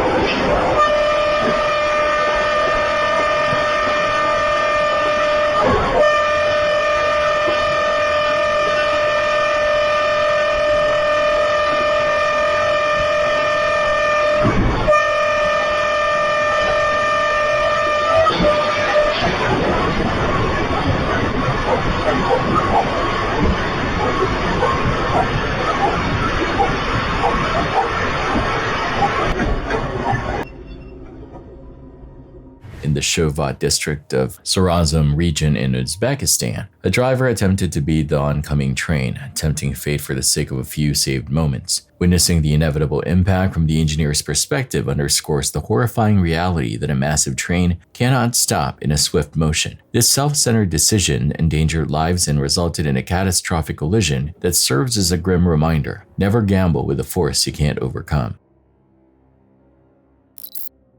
This next clip was uploaded online with no clear source, but the person who shared it claimed it was recorded by a family driving along a remote road late at night. According to the description, they had been traveling 4 hours through a quiet rural area with almost nothing around them. No houses, no traffic, just long stretches of road surrounded by trees and darkness. At some point, they decided to turn off the main highway to try and find a gas station, thinking there might be a small town nearby. That decision is when things started to feel strange. A few miles down the empty road, the headlights picked up an old house sitting by itself in the distance. The place looked abandoned, with no lights on and no other buildings anywhere close by. But it wasn't the house itself that caught their attention. It was something on the front porch. At first, they couldn't tell what they were looking at. It just looked like a dark shape moving near the doorway. The person filming zoomed in, trying to get a better look. And that's when the video starts to get really unsettling.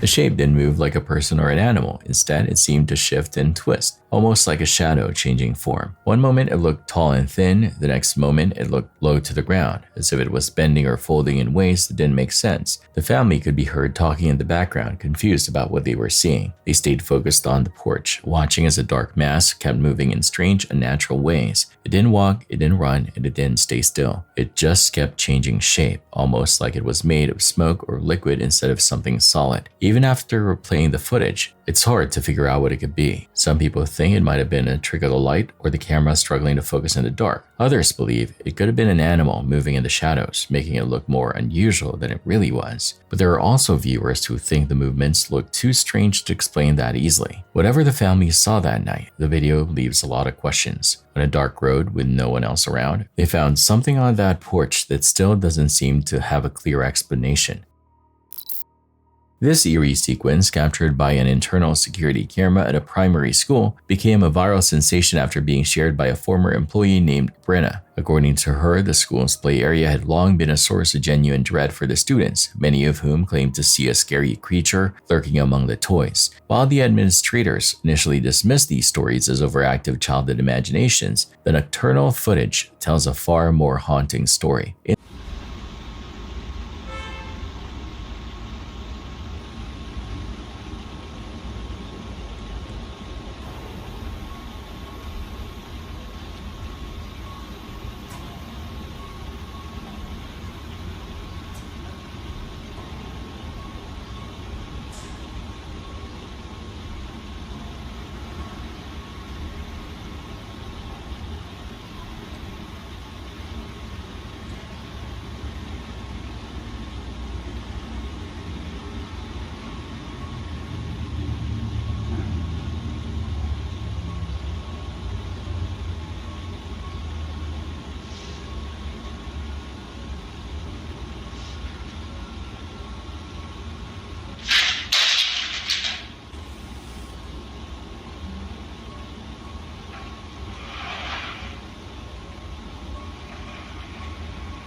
In the dead of night, with the building completely vacant, the camera recorded a series of impossible movements. A large toy began to shift on its own, followed by a white ball that appeared to roll and change direction with deliberate, intelligent intent. Moments later, several other items in the room began to stir simultaneously, as if caught in an invisible wake. Brenna eventually resigned from her position, citing these traumatic experiences and the sheer terror of the children who refused to return to the classroom. Whether it's a sophisticated prank or a genuine haunting, the sight of a playground coming to life in the dark is enough to keep anyone away after the final bell rings. In a quiet corner in North Philadelphia, the Christian Express Market was targeted by a group of calculated predators who proved that some criminals don't just strike once, They scout their prey. Surveillance footage from February 22nd shows 2 men entering the store in the late afternoon, but this wasn't their first visit of the day. Hours earlier, they had walked through the same aisles as ordinary customers, casually buying items to map out the store's layout and employee movements. When they returned at 4 p.m., the customers had transformed into attackers. One suspect, who had earlier been wearing a black Cali hoodie, had chillingly reversed it to white to mask his identity. They stormed behind the counter, cornering a female employee at knife point. The sheer aggression of the ambush left the staff paralyzed as the thieves emptied the registers and safe, fleeing with over $10,000 in cash. Perhaps the most unsettling detail revealed by detectives is that these same men are suspects in another robbery at this exact location just weeks prior. They didn't just stumble upon this shop, they haunted it. Police are now searching for 3 Hispanic males, one in a distinct members-only hoodie featuring a skeletal spine print, and another in a puffy black jacket and glasses. It's a grim reminder that the person standing in line behind you today might be the one coming back for you tomorrow. In this video, a guy is on a scooter and this choice of vehicle isn't exactly ideal for this.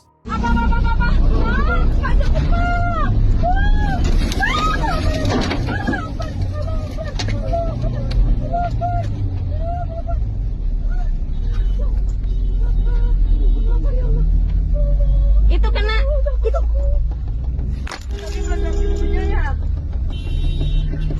Roda. Roda. What you just witnessed was one of several terrifying tornadoes that struck Samahi and West Band Regency in Indonesia. It struck suddenly, an unexpected force of nature that left many in a state of shock and disbelief. The thought of being on a scooter with a tornado barreling toward me sends chills down my spine.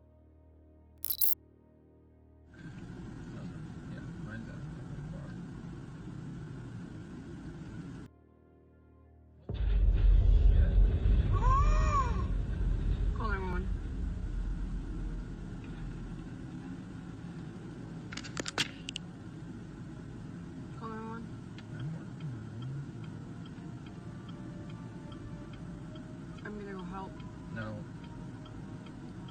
Are you sure? Yeah, that's probably dead bodies. I can handle it. There's a cop already on the scene, undercover right there.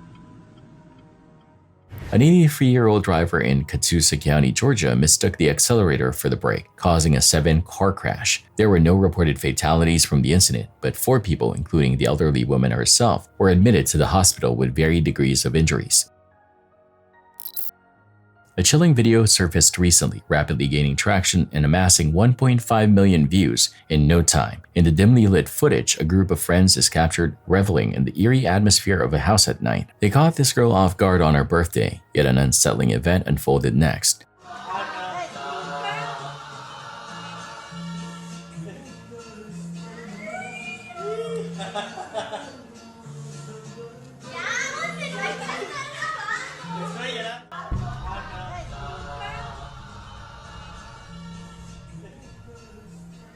A frightening moment unfolds as a small boy emerges lurking behind the girl. Then he disappears into thin air, leaving no trace behind. The uploader of the footage asserts that it was captured a decade ago and firmly states that no youngsters were in attendance at the gathering that evening. If there were genuinely no youngsters at the gathering, then what eerie presence did the lens manage to capture? And how could it vanish in an instant like that?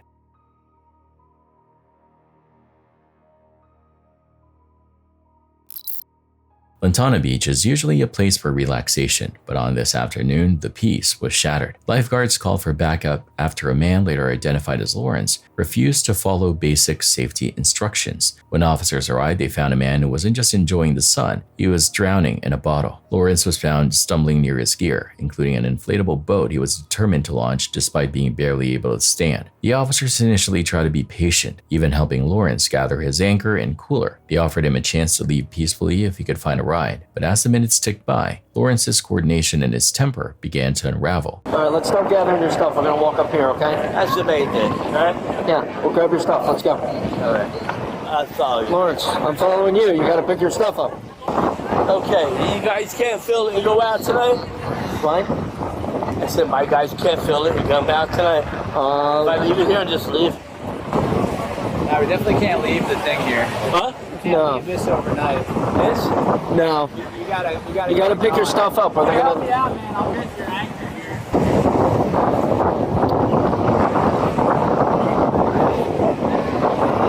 Lawrence, man, why are you getting drunk like this, man? Like coming out? Lawrence, roll this up for me. Roll this up. Who else will get you out to the beach? Only you. Come on, man. Careful, buddy. Careful. Come on. I just want to get this in. Don't fall backwards. Don't fall backwards. Woo! Are you able to walk, man? No? I am. You know me. Hey, let's go. Lawrence, walk up here. Come on. Lawrence. Look at my stomach. Okay, you need fire rescue? I've been eating and all that. Where's my phone? Lawrence, come here. My phone's right there. Lawrence. He repeatedly fell over his equipment, dropping items and becoming increasingly agitated. The situation shifted from a welfare check to a public safety hazard. I would listen to these guys and know you're old, man. Listen, sit down. Sit down. Sit down. This is it. Warren, that didn't Yeah, I don't know. Guys, chill. No, you're not gonna be drinking while. No, hey. Can you please get a hold of him? Come on. You have to go with everything? If you don't keep 9-day orders, you have to go in handcuffs. That's what's about to happen. So, perfect. It's gonna stay here. You wanna be arrested for public intoxication? I don't. Okay, then I suggest you do what we tell you to do. I'm going to. Okay, stay right there until after you get here. I'm tired of dealing with you down and back and causing a scene, Hey, I got alright? you. Lawrence, sit down. I don't know why you're not listening, man. It is. I'm tired of dealing with you. He may not take you, but I probably will. That's okay. Hey, My wife over here. hey. That's okay. I tried to get my phone. Lawrence, sit down. Let me have my phone. I don't give a f. Come here. Hey, Come on. What? come here. Hey, Lawrence, Hey, stop. what? Come on. I don't want you Come to on, go. where? We're helping you. Relax. I'm calling my mother's wife. All right, relax. All Relax. right, So why you going? I'm not I going want you to. to sit down. No, look. Lawrence, Yes, look at me. I'm You're not gonna going get with you hurt. hitting your Hey, you head know me. because you can't I do. You know me. Stop. I don't want to motherfucker hear another word. Lawrence, I don't want to hear another word. I don't give a fuck. Get off of my hand. I'm calling my wife. Lawrence, you're I gonna just call tried to her. call your wife No, for you. I want you to do it alone. Lawrence, look at me. Listen, don't make me go back out there swimming. Okay. You're not going Look to. at Then me. you're gonna be mad as a motherfucker. Hey, I don't give a Stop. fuck. Stop Stop. grabbing my hand. I'm calling my wife. Now, if she wants to come here, that's fine. okay, call her. Is that her? I don't know. Is that her You car? know the white Maserati. All right, call You your know wife. me. Call your Already. wife. Are you putting him in cuffs or no? No. No. Fine. Hell no. Okay, For well, what? do you need backup or not? For what? I'm not No, he don't doing know this. backup. Okay. Yeah.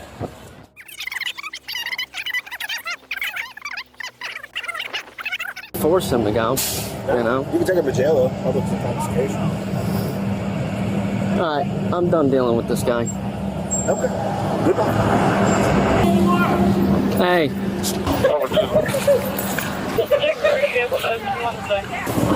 Hey, come on. What? Hey, come on. Then Put my that bike down. comes to the I'm not beach. doing this all day. Hell no. This isn't happening either. Do what you want. Let go. Let go. Because Hey. you Go can't for drink in what? public. You're already I'm not drunk. You're drinking in already public. committing a crime. Look, he already gave me my phone. You're already Stop. committing a crime. Stop. Lawrence, stop. Stop for what? Let go. I'm thirsty. Let go. I'll give you some water if you let go. Okay. I want water. Stop. You ain't cuffing Stop. me. No, hold on. You know you ain't cuffing me. Lawrence, come You on. know you ain't cuffing me. Lawrence, come on. Hey, you know you ain't cuffing me. You ain't cuffing me. When Lawrence refused medical attention and insisted on taking on Conan, the officers knew the easy way was off the table. As police moved in to place him under arrest for public intoxication, Lawrence made a desperate, drunken break for it. He didn't run for the parking lot, he ran for the ocean. Get the f away from me.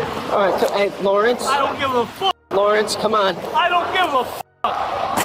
Get away from me. Hey, come on. Hey, come here.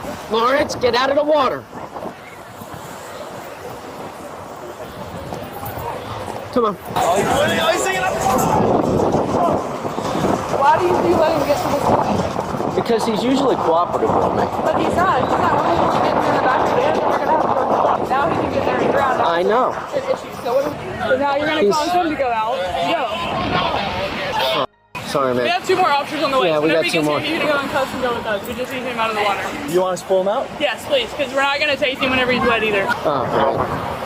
Just 14. It's going to be closer to the O side at this point. In a scene that was as dangerous as it was absurd, the suspect waded into the surf, hoping the water would act as a barrier between him and the law. He dared the officers to go back out there swimming, banking on the hope that they wouldn't want to get their uniforms wet. The standoff in the surf didn't last long. Officers waited for the right moment to intercept him before he could get into deeper, more dangerous waters. When they finally tackled him in the shallows, the cooperative drunk vanished, replaced by a screaming, resisting suspect. Lawrence, come on over here. Come here. Come on. Come here. Okay, he's on your back. Ow! Ow! Ow! He's on your back. Ow! Ow! Buddy, you're gonna get tased, you understand? No, I ain't. Stop. Yes, I'm you not are. resisting. I'm telling you, you're gonna be I'm not resisting, though. Lawrence's tirade turned political and nonsensical as he was dragged across the sand, shouting about Fox News and Democrats while struggling against the restraints. Sit up for me. Sit up. Resist that motherfucker! Let him! Let him! Democrats! Let it up! Let it up! These Democrats! I did down the street! I did down the street! Come on! I did down the street! Let him go! Let him go! Lawrence, I will. Let him go! Come on! Let him go! Let him go! Lawrence, Let him go! Where's my beach? Where's my beach? go. Walk. Where's my beach? It's a lot harder on the sand. Got us out of the way. I like this. Alright, then let him step out. Yep, let him. Why can't we get a fee put up on the stretcher? Because they can't come down. They can't come down.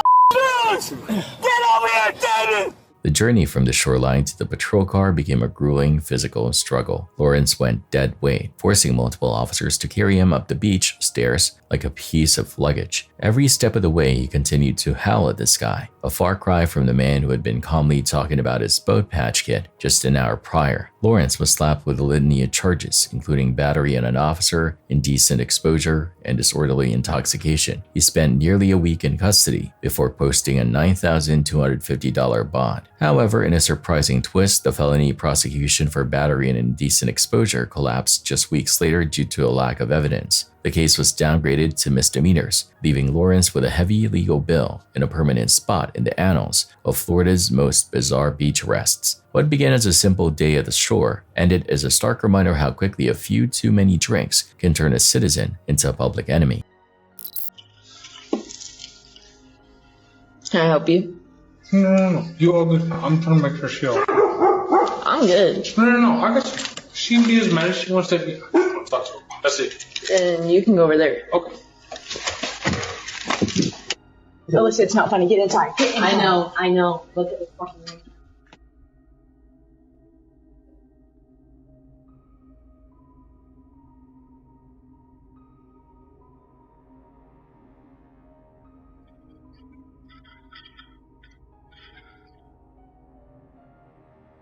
In Abilene, Texas, a man was taken into custody after a string of unsettling confrontations at a residential complex. He approached a resident at her front door just moments before heading to the parking lot, where he attempted to drag one of her 2 friends from the car. The women hurried into the apartment, their hearts racing as they caught sight of the man outside, twisting the doorknob and peering at them through the glass door with an unsettling intensity. The authorities apprehended the individual right at the scene, yet surprisingly, he was only charged with public intoxication. Ever since that chilling incident, the resident has been urging everyone to remain vigilant and alert to their surroundings. This startling footage was captured by a security camera inside a quiet office building late at night. The recording shows a lone employee who had stayed behind to finish his tasks long after his colleagues had departed. At first, the scene appears entirely mundane, but the atmosphere shifts the moment the man pauses to check his phone.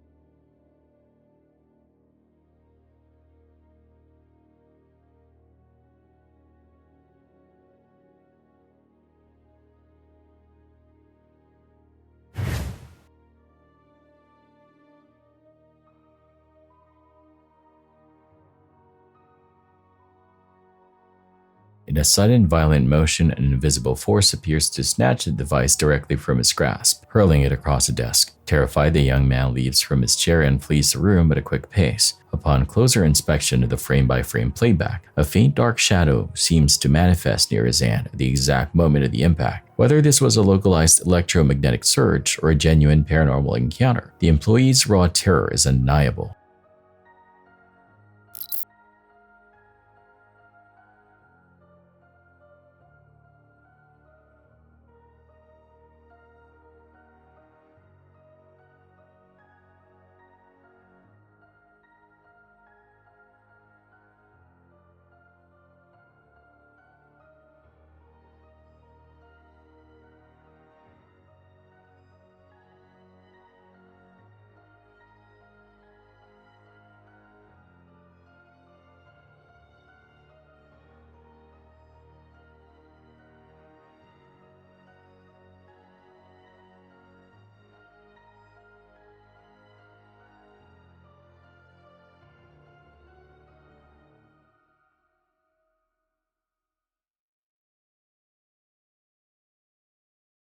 A dramatic incident involving a serious elevator malfunction that almost killed a man was caught on camera in Valsad, India. The lift abruptly malfunctioned and started to climb quickly while the doors were still wide open as the passenger tried to exit onto his floor. The cabin surged upward toward the ceiling as a sudden shift threw the man hard forward onto the landing. Both the mechanical brake systems and the electronic safety sensors, which are meant to stop the car from driving when the doors are not locked, had catastrophically failed, according to technical assessments and local authorities. Because of the intensity of the fall and the impact with a hard floor, the victim had serious internal injuries. Although his condition is still stable and he is still in a nearby hospital, experts concur that his prompt decision to avoid the ascending taxi was probably what saved a far worse outcome.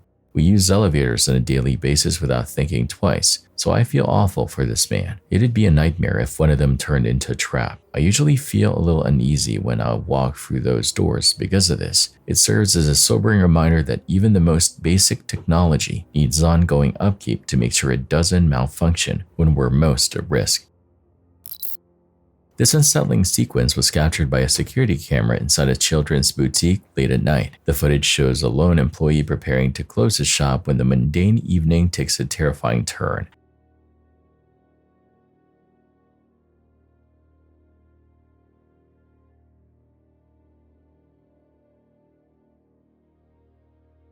As she works, the woman suddenly reacts to a sharp physical sensation. Her hair is visibly jerked backward by an unseen force. She spins around in a swift motion, but the store remains entirely empty. Upon closer inspection, the movement of her hair is undeniable, appearing to be pulled by a deliberate invisible grasp. While some suggest a static discharge or a mechanical snag, many viewers are convinced the store is the site of a genuine haunting. Shaken by the physical contact, the employee fled the premises at a quick pace. Whether a glitch or a ghost, the recording leaves a chilling impression of a lingering, unseen presence.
February 24, 2026, the Green Lanes area of London, United Kingdom, became the scene of a brazen daytime heist that has left the local community in shock. A group of thieves targeted a local jewelry store, utilizing a high-speed moped to violently breach the shop's front entrance. The security footage captures the terrifying moments as the suspects smashed through the glass, focused on snatching as much high-value inventory as possible in a matter of seconds. What makes this particular footage so unsettling is the sheer boldness of the criminals in such a populated urban environment. As the robbers attempted to make their getaway, several brave local residents decided to intervene, attempting to block their path and stop the theft. However, the situation turned even more dangerous when the suspects brandished a large machete to threaten the crowd and secure their escape. The Metropolitan Police have confirmed that while the scene was incredibly volatile, fortunately, no bystanders or employees were physically struck or wounded during the confrontation. As of this recording, the individuals involved are still at large and the jewelry remains unrecovered. I feel terrible for the shop owners and the neighbors who had to witness such a violent display of force on their own street. This is why I always urge people to prioritize their own safety and never confront armed individuals. It is a somber reminder of the rising trend of moped-based crimes in major cities. On Tuesday, February 24, 2026, at approximately 6:15 in the evening, officers with the Baltimore Police Department were inside a store located in the 3600 block of Bel Air Road when they noticed a man they believed might be armed. The man was later identified as 37-year-old Dwight Hawkins. According to investigators, officers recognized Hawkins from previous encounters and were aware of his criminal history, which raised concern when they suspected he could be carrying a weapon. Officers watched as Hawkins exited the store and began walking away from the area, believing he may have been armed and potentially dangerous. The officers followed him outside in order to make contact. As they approached, Hawkins suddenly began a run. Officers gave multiple loud commands ordering him to stop, but he continued fleeing on foot. According to the official report, the situation escalated quickly when Hawkins reached into his clothing while still moving. Investigators say he then pulled out a handgun as officers were closing the distance between them. At one point, Hawkins came very close to one of the pursuing officers while holding the weapon, creating what police described as an immediate and serious threat. At that moment, two officers fired their service weapons. Multiple shots were fired and Hawkins was struck during the exchange. He fell to the ground and officers moved in carefully to secure the weapon and make sure the scene was safe. A handgun was recovered on the ground near where Hawkins fell, confirming the officer's belief that he had been armed during the encounter. Get your hand out, get your hand! Let me see it! Let me see it! Let me see it! Let me see it! Let me see it! Woo! Fuck! Shots fired! Shots fired! Let me see it! Let me see it! Let me see it! Show me hands!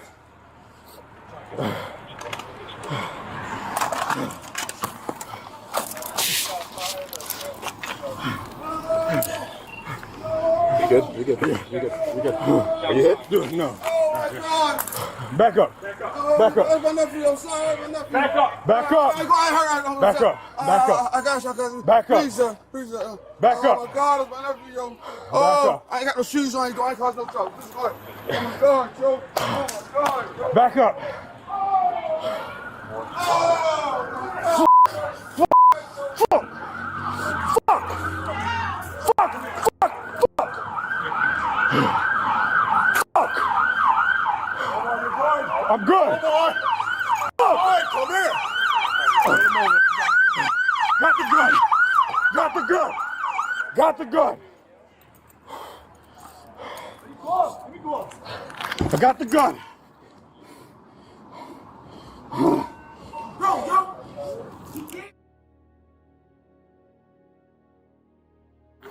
Go, go. Hands! Let me get fucking hands! Hands! Hands! Go! A As soon as the weapon was secured, officers began providing emergency medical aid. Body camera footage later showed officers attempting to keep Hawkins conscious while calling for paramedics to respond as quickly as possible. Emergency medical services arrived on scene shortly after and took over the treatment. Hawkins was transported to a nearby hospital, but despite the efforts of both officers and medical personnel, he was later pronounced dead. No officers were injured during the incident. Authorities later confirmed that at least 16 rounds were fired during the confrontation, though investigators have not publicly stated how many shots came from each officer. Officials also said it remains unclear whether Hawkins fired his weapon during the encounter, and that detail is part of the ongoing investigation. Police stated that Hawkins was legally prohibited from possessing a firearm due to his criminal record, which they described as lengthy and well known to local officers. Because of that history, investigators believed the officers were already on alert when they saw him inside the store and suspected he might be armed. As with all officer-involved shootings in Baltimore, the case has been turned over to the appropriate investigative unit for review. Detectives will examine body camera footage, witness statements, and forensic evidence to determine exactly how the confrontation unfolded and whether the use of force followed department policy. The incident began as a routine observation inside a store but quickly turned into a deadly encounter once a suspect fled and produced a handgun. Within seconds, officers were forced to make a decision based on what they believed was an immediate threat. Officials say the investigation is still ongoing, but the events of that evening highlight how rapidly situations can escalate during police encounters, especially when a suspect is believed to be armed and refuses commands to stop. On March 12, 2026, shortly after midnight, a police encounter in Daytona Beach began over what initially appeared to be a minor ordinance violation. A Daytona Beach police officer came across a 27-year-old man who was reportedly carrying an open container of alcohol in public, something that is prohibited under a local city ordinance. Situations like this are typically handled with a warning or a citation, but according to authorities, the interaction quickly took an unexpected turn. The officer approached the man and instructed him to either pour out the alcohol or face the possibility of being arrested for the violation. At first, the man appeared to comply, but not in the way the officer expected. Instead of dumping out the drink himself, he handed the bottle directly to the officer and began to walk away as if the situation was over. Police say the moment the man turned away, the encounter escalated. According to the department's account, the man tossed the cork from the bottle toward the officer. That action, investigators say, prompted officers to move in and detain him. You're gonna go to jail for open container. Pour it out, or you're gonna go to jail for open container. Those are your options. Here, you can pour it out. Nope, pour it out. No, you can pour it out. All right. Brother, stop. Get on the ground. Get on the ground. What are you doing? What are you doing? Stop! Street Central, give us the channel. Step back. Stop! Yo, put your hands behind your back. Hey, stop playing, bro. Stop! What are y'all arrested? Put your hands behind your back. Y'all need to stop. Put your hands behind your back, man. I'm gonna tase you. What did you tase me for? Hey, step back. Put your hands behind your back. He got it. Hey, chill out. Get back. Stop. Chill out. Get back. Stop. Give me his Get number. back. That's my twin. Hey, Stop. Get Stop. Get back. You need to stop. You got All right, come on. Do your business. Do your business. You need to chill. Do your business. Do your business. Do your business. Bad Leo taking 110-12.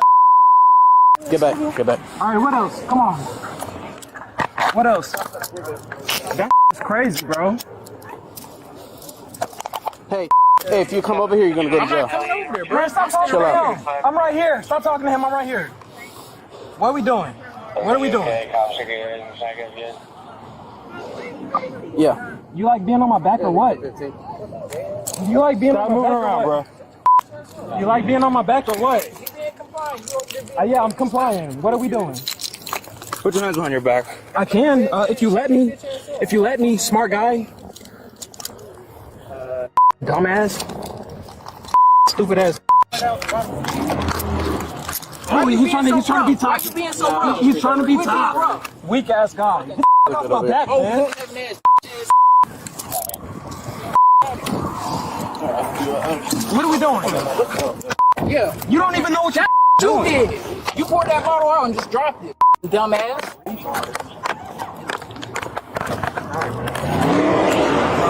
Get up against the hood right there. Stop, My twin. Stop it. What are you doing? I'm on the corner. You're under arrest. Bro, hey, yo. For battery on law You still enforcement. twisting. Battery? Yep. When you threw that cork at me. What? When I threw the cork at you? Throwing stuff at people? I'm gonna search you? Yep. I'm gonna took you out, didn't I? I? I don't care. Almost took you out, didn't I? Stop. Let go. He not over there fighting you. Stop. Stop. Stop. That's not clear. Stop. I'm almost took you out, didn't I? Stop. Cut it the out. Stop. I almost took you out. Stop. You're weak.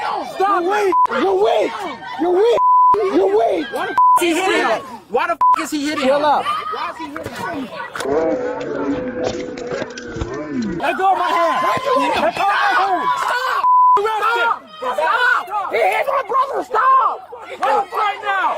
Why are you hitting him? Why are you hitting him? Stop.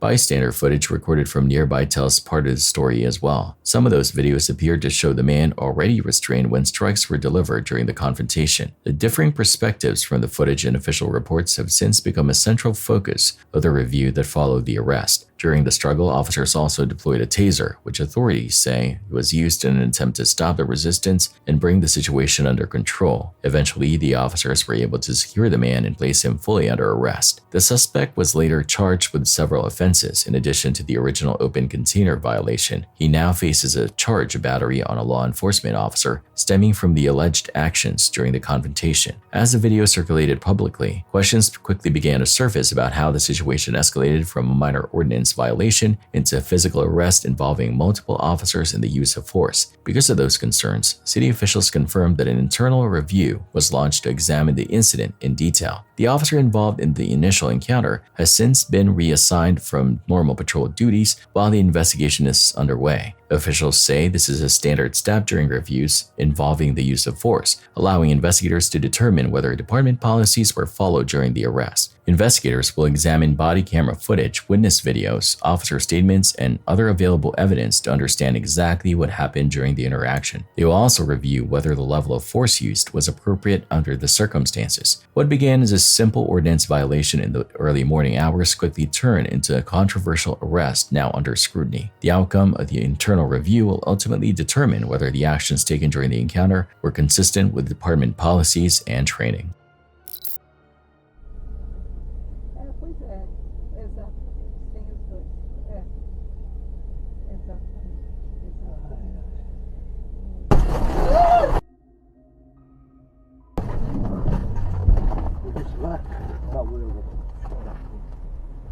Pegou? Não. Putz. Quebrou meu vidro, mano. Não, pegou não.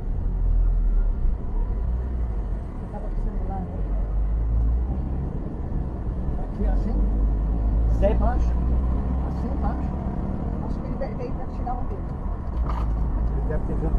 A horrifying dashcam footage shows the precise moment a typical ride-sharing trip in Sao Paulo, Brazil, devolved into a brutal struggle for survival. A robber found an opening and moved with startling speed while the car was sitting motionless in heavy, crowded traffic. He went over to the side of the vehicle and broke the passenger glass completely with a big tool. The goal of this smash-and-grab tactic is to stun victims with the sound of shattering glass so that the thief can grab phones or purses before anyone can respond. The passenger in this car, however, refused to be a helpless victim. The video captures the person fighting back against the attacker's reach during a brief but fierce struggle. Sensing the great risk, the driver remained calm and quickly accelerated when a tiny space in the traffic opened. The driver was able to free the victim from the attacker's hold and escape the nearby vicinity by flooring the gas. The robber was compelled to flee into the throng with nothing. Although it's difficult to gauge the psychological impact of such a blatant midday attack, local reports fortunately indicate that no injuries were reported. Being stuck in traffic with a shattered window is an absolute nightmare, so I feel awful for anyone who has to go through this. For this reason, I always advise passengers to avoid using their phones while the car is stopped and to keep their valuables out of sight. Hey, drop the f***ing knife! Drop the knife! Drop the... Shots fired, shots fired. Suspect down, suspect down. Hey, get across the street, get across the street.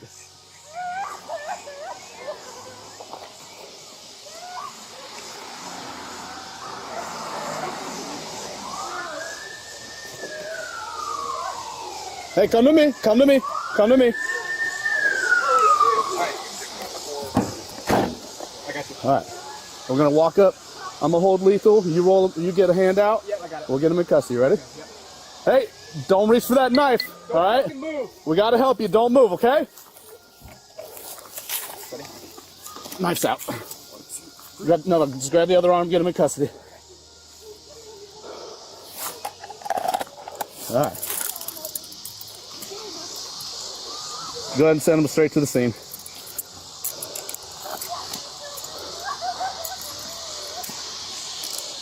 We got a female, looks like she's got some sort of stab wound to the arm. Male's down, multiple gunshots.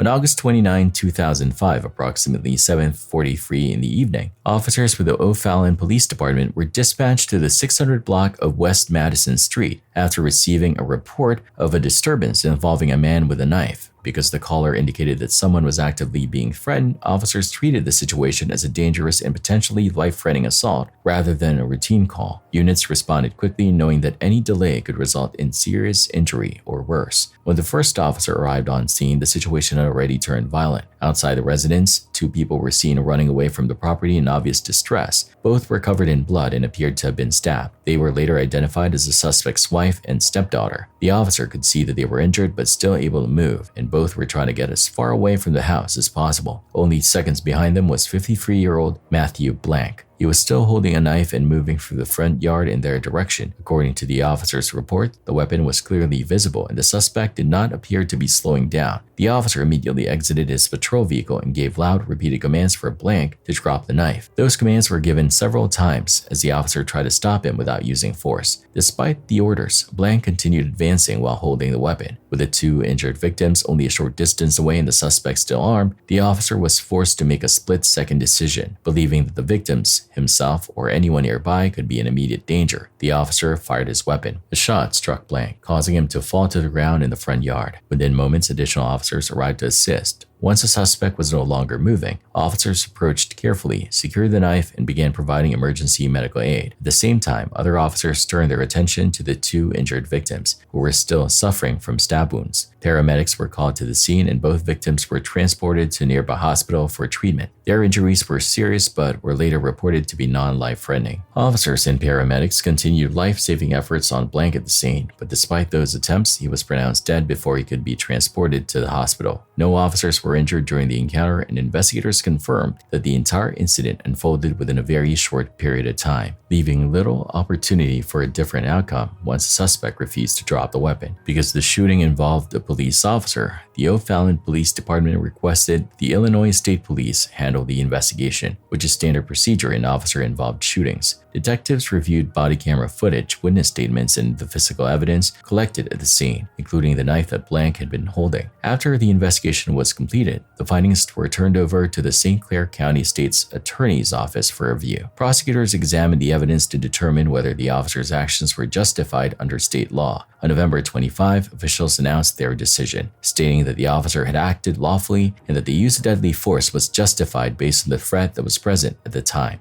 As a result, no criminal charges were filed against the officer involved. The incident began as a disturbance call, but quickly turned into a violent confrontation that left 1 person dead and 2 others injured. Investigators later noted that the officer was faced with a rapidly developing situation involving an armed suspect, injured victims, and an immediate threat, forcing him to act within seconds. What happened that evening on West Madison Street serves as another example how quickly domestic disputes can escalate into life-threatening encounters, and how officers responding to those calls often have to make critical decisions under extreme pressure with very little time to react.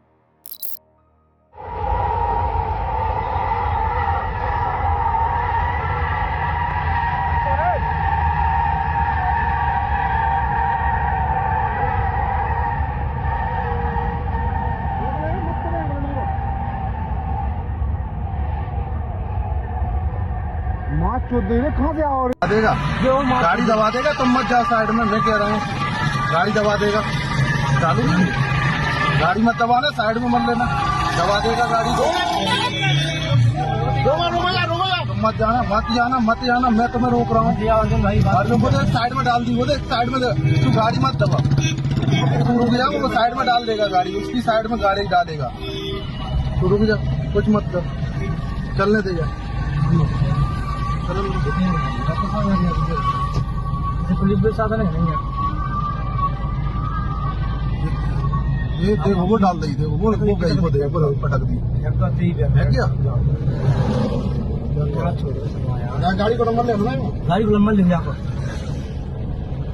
ये गाड़ी police चौकी अभी मत दबाना MP जी RF MP 2456 अभी ये तुम्हें दबा देगा इसलिए चक्कर में मत पड़ना आकर रुकवा देगा टिकल वो है वो बलुआ पे हाँ बलुआ पे ये कौन भाई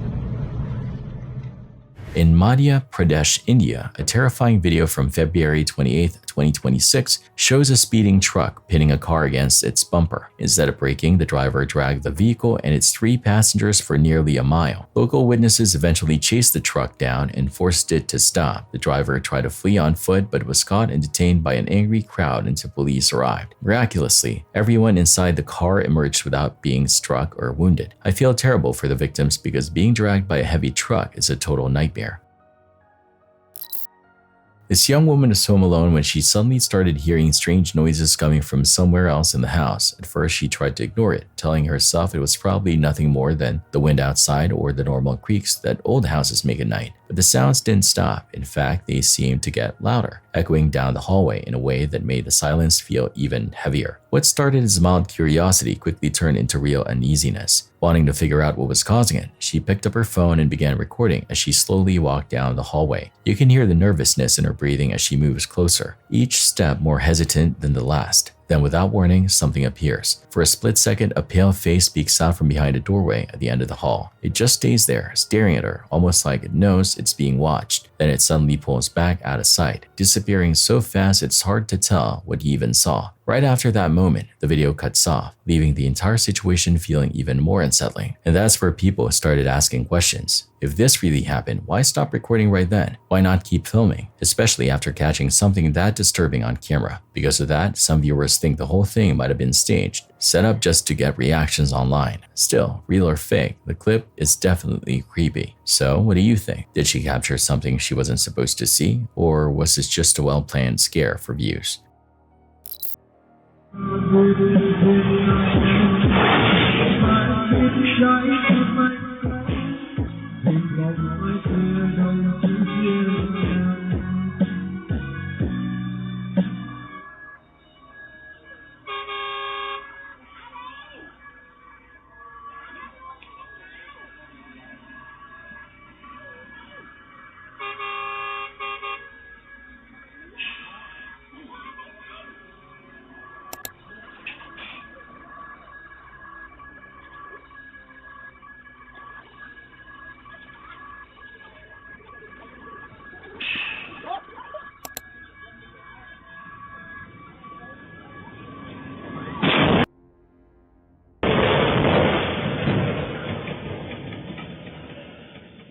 In the Vai Giang commune of Vietnam, a tractor-trailer driver narrowly escaped tragedy after disregarding warning signs and safety barriers. On the evening of March 6, 2026, the driver attempted to bypass a lowered crossing arm, but the vehicle stalled directly in the path of the SE8 passenger train. The resulting impact was so powerful that it split the truck completely in half, though miraculously the driver sustained only minor injuries. This serves as a somber reminder to always respect railway signals.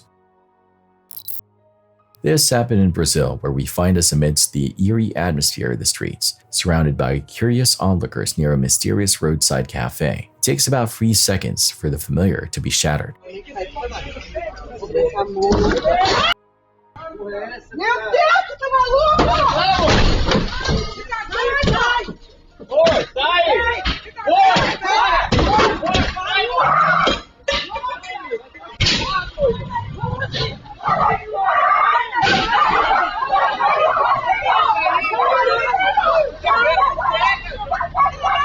The footage captured in this sequence is a stark reminder how quickly a public space can turn into a scene of absolute chaos. While some initial reports label the driver's behavior as reckless, the sheer disregard for human life shown in the recording suggests a much deeper level of negligence. In a matter of seconds, what appeared to be a routine traffic situation escalated into a violent hit and run, leaving multiple victims and a crowd of shocked witnesses in its wake. The camera documents a driver who seems entirely out of place behind the wheel, making decisions that are as baffling as they are dangerous. Rather than stopping to assess the damage or provide aid to those struck, the individual chose to accelerate and flee the scene, effectively turning a traffic accident into a serious criminal offense. The raw emotion of the situation is most evident in the reaction of one woman on the scene. Her fury is palpable and entirely justified given the senseless danger she and others were forced to endure. Since the footage went viral, local authorities have been using the digital evidence to track the vehicle's plates and identify the driver. It's highly likely that once apprehended, this individual will face a permanent loss of driving privileges and significant legal consequences. The recording serves as a chilling testament to the fact that some people simply lack the temperament or skill to be on the road, and their presence behind the wheel remains a constant threat to public safety. The world of outdoor vlogging is typically filled with golden hour landscapes, crackling campfires, and the serene quiet of the wilderness. For Taylor, a content creator known for his laid-back energy and adventurous spirit, a plan to house sit for a friend in Jacksonville, Florida seemed like the perfect low-stakes opportunity to create some urban camping content. The plan was simple and familiar. Watch the house while his buddy was away and use the driveway as a base camp to test out his truck camping setup with his loyal dog Lola and his sister's dog Parker. The video begins with the friendly, upbeat vibe that Taylor's audience has come to expect. He captures the excitement of the puppy playdate, picking up cousin Parker and heading toward the suburban neighborhood.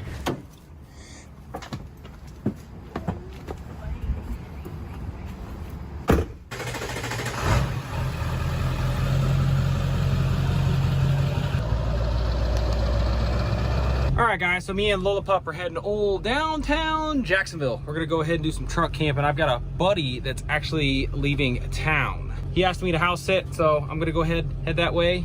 First, I gotta go grab my sister's dog because old Grandpa Taylor here's gotta pick up cousin Parker because she's also going out of town. The puppies are gonna have some play dates.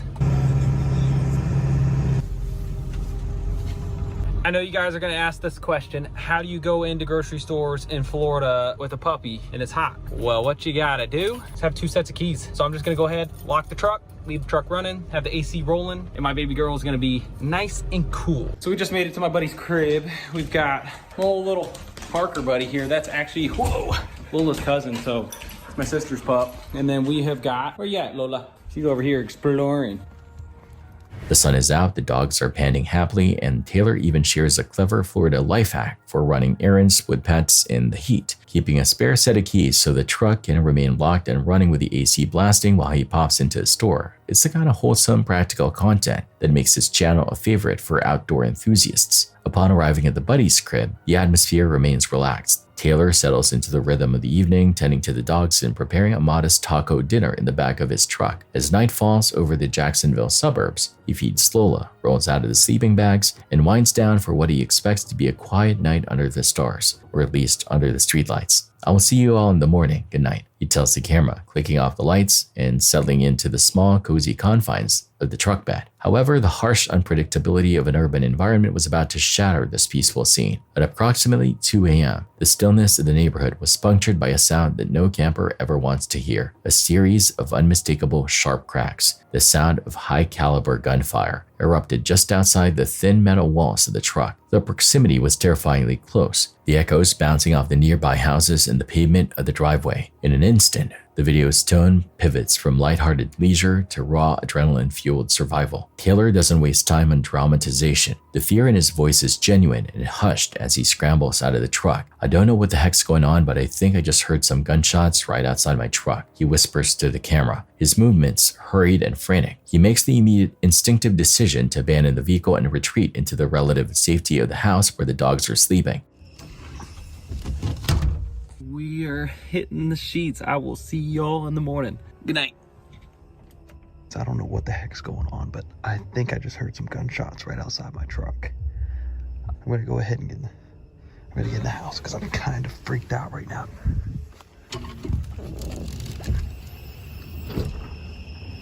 Oh.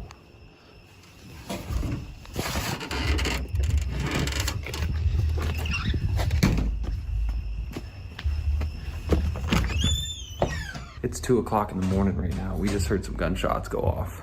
I don't know what the heck's going on. And I have not seen any cops show up, so I don't know if those were actually gunshots that went off, but I think we're gonna go ahead and just fall asleep on the couch inside this house. And I will see you guys in the morning. Inside the house, the tension only grows. Taylor sits on the couch, peering through the blinds into the dark street. I've not seen any cops show up, he notes, his confusion mixing with a growing sense of unease. The lack of sirens, flashing blue lights, or any immediate emergency response makes the situation feel even more surreal, as if the violence occurred in a vacuum. He eventually decides to spend the rest of the night on the couch, unable to return to the exposed environment of the truck. The full weight of the danger wasn't realized until the following morning. Taylor received a text from his friend, the homeowner, who had been alerted by his Ring security cameras. The motion-activated sensors had triggered during the commotion, and upon reviewing the footage, the reality was confirmed. Several shots had been fired in the street just feet away from where Taylor had been sleeping. The camera had captured the muzzle flashes and the sound of a vehicle speeding away, yet no emergency services had responded to the area throughout the entire night. Watching the security footage back, Taylor is visibly shaken. The realization that he was separated from active gunfire by nothing more than a sheet of glass and a camper shell is a sobering thought. It's safe to say I will never house sit for my buddy again, he remarks, his typical casual wit, tinged with a newfound sense of caution.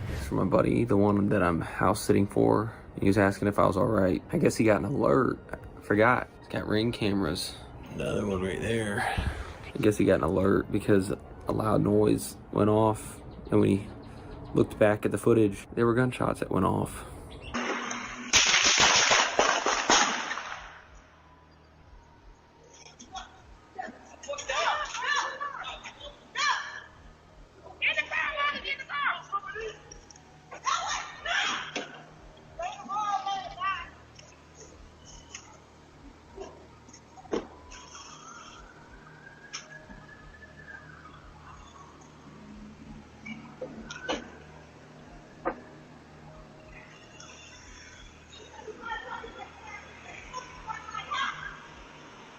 From the footage, they came from that general vicinity. It's crazy. According to that Ring footage, the cops never showed up, which is nuts. I think it's safe to say I will never house sit for my buddy again. The neighborhood, which had seemed so mundane and safe just hours prior, had been tainted by the sudden intrusion of violence. The psychological impact of such an event is profound. There is a specific kind of dread that comes with knowing a life-threatening event occurred so close to you and went entirely unaddressed by the world at large. For Taylor, the incident serves as a stark reminder that danger doesn't always wear a monstrous face or hide in a dark forest. Sometimes, it's as simple as being in the wrong driveway at the wrong time. As the sun rises over Jacksonville, Taylor packs up his gear and the dogs, leaving the suburban street behind. The video ends not with a grand adventure, but with a quiet acknowledgement of a lucky escape, a reminder that safety is never guaranteed, even in your own backyard. Thanks for watching. Stay vigilant, friends.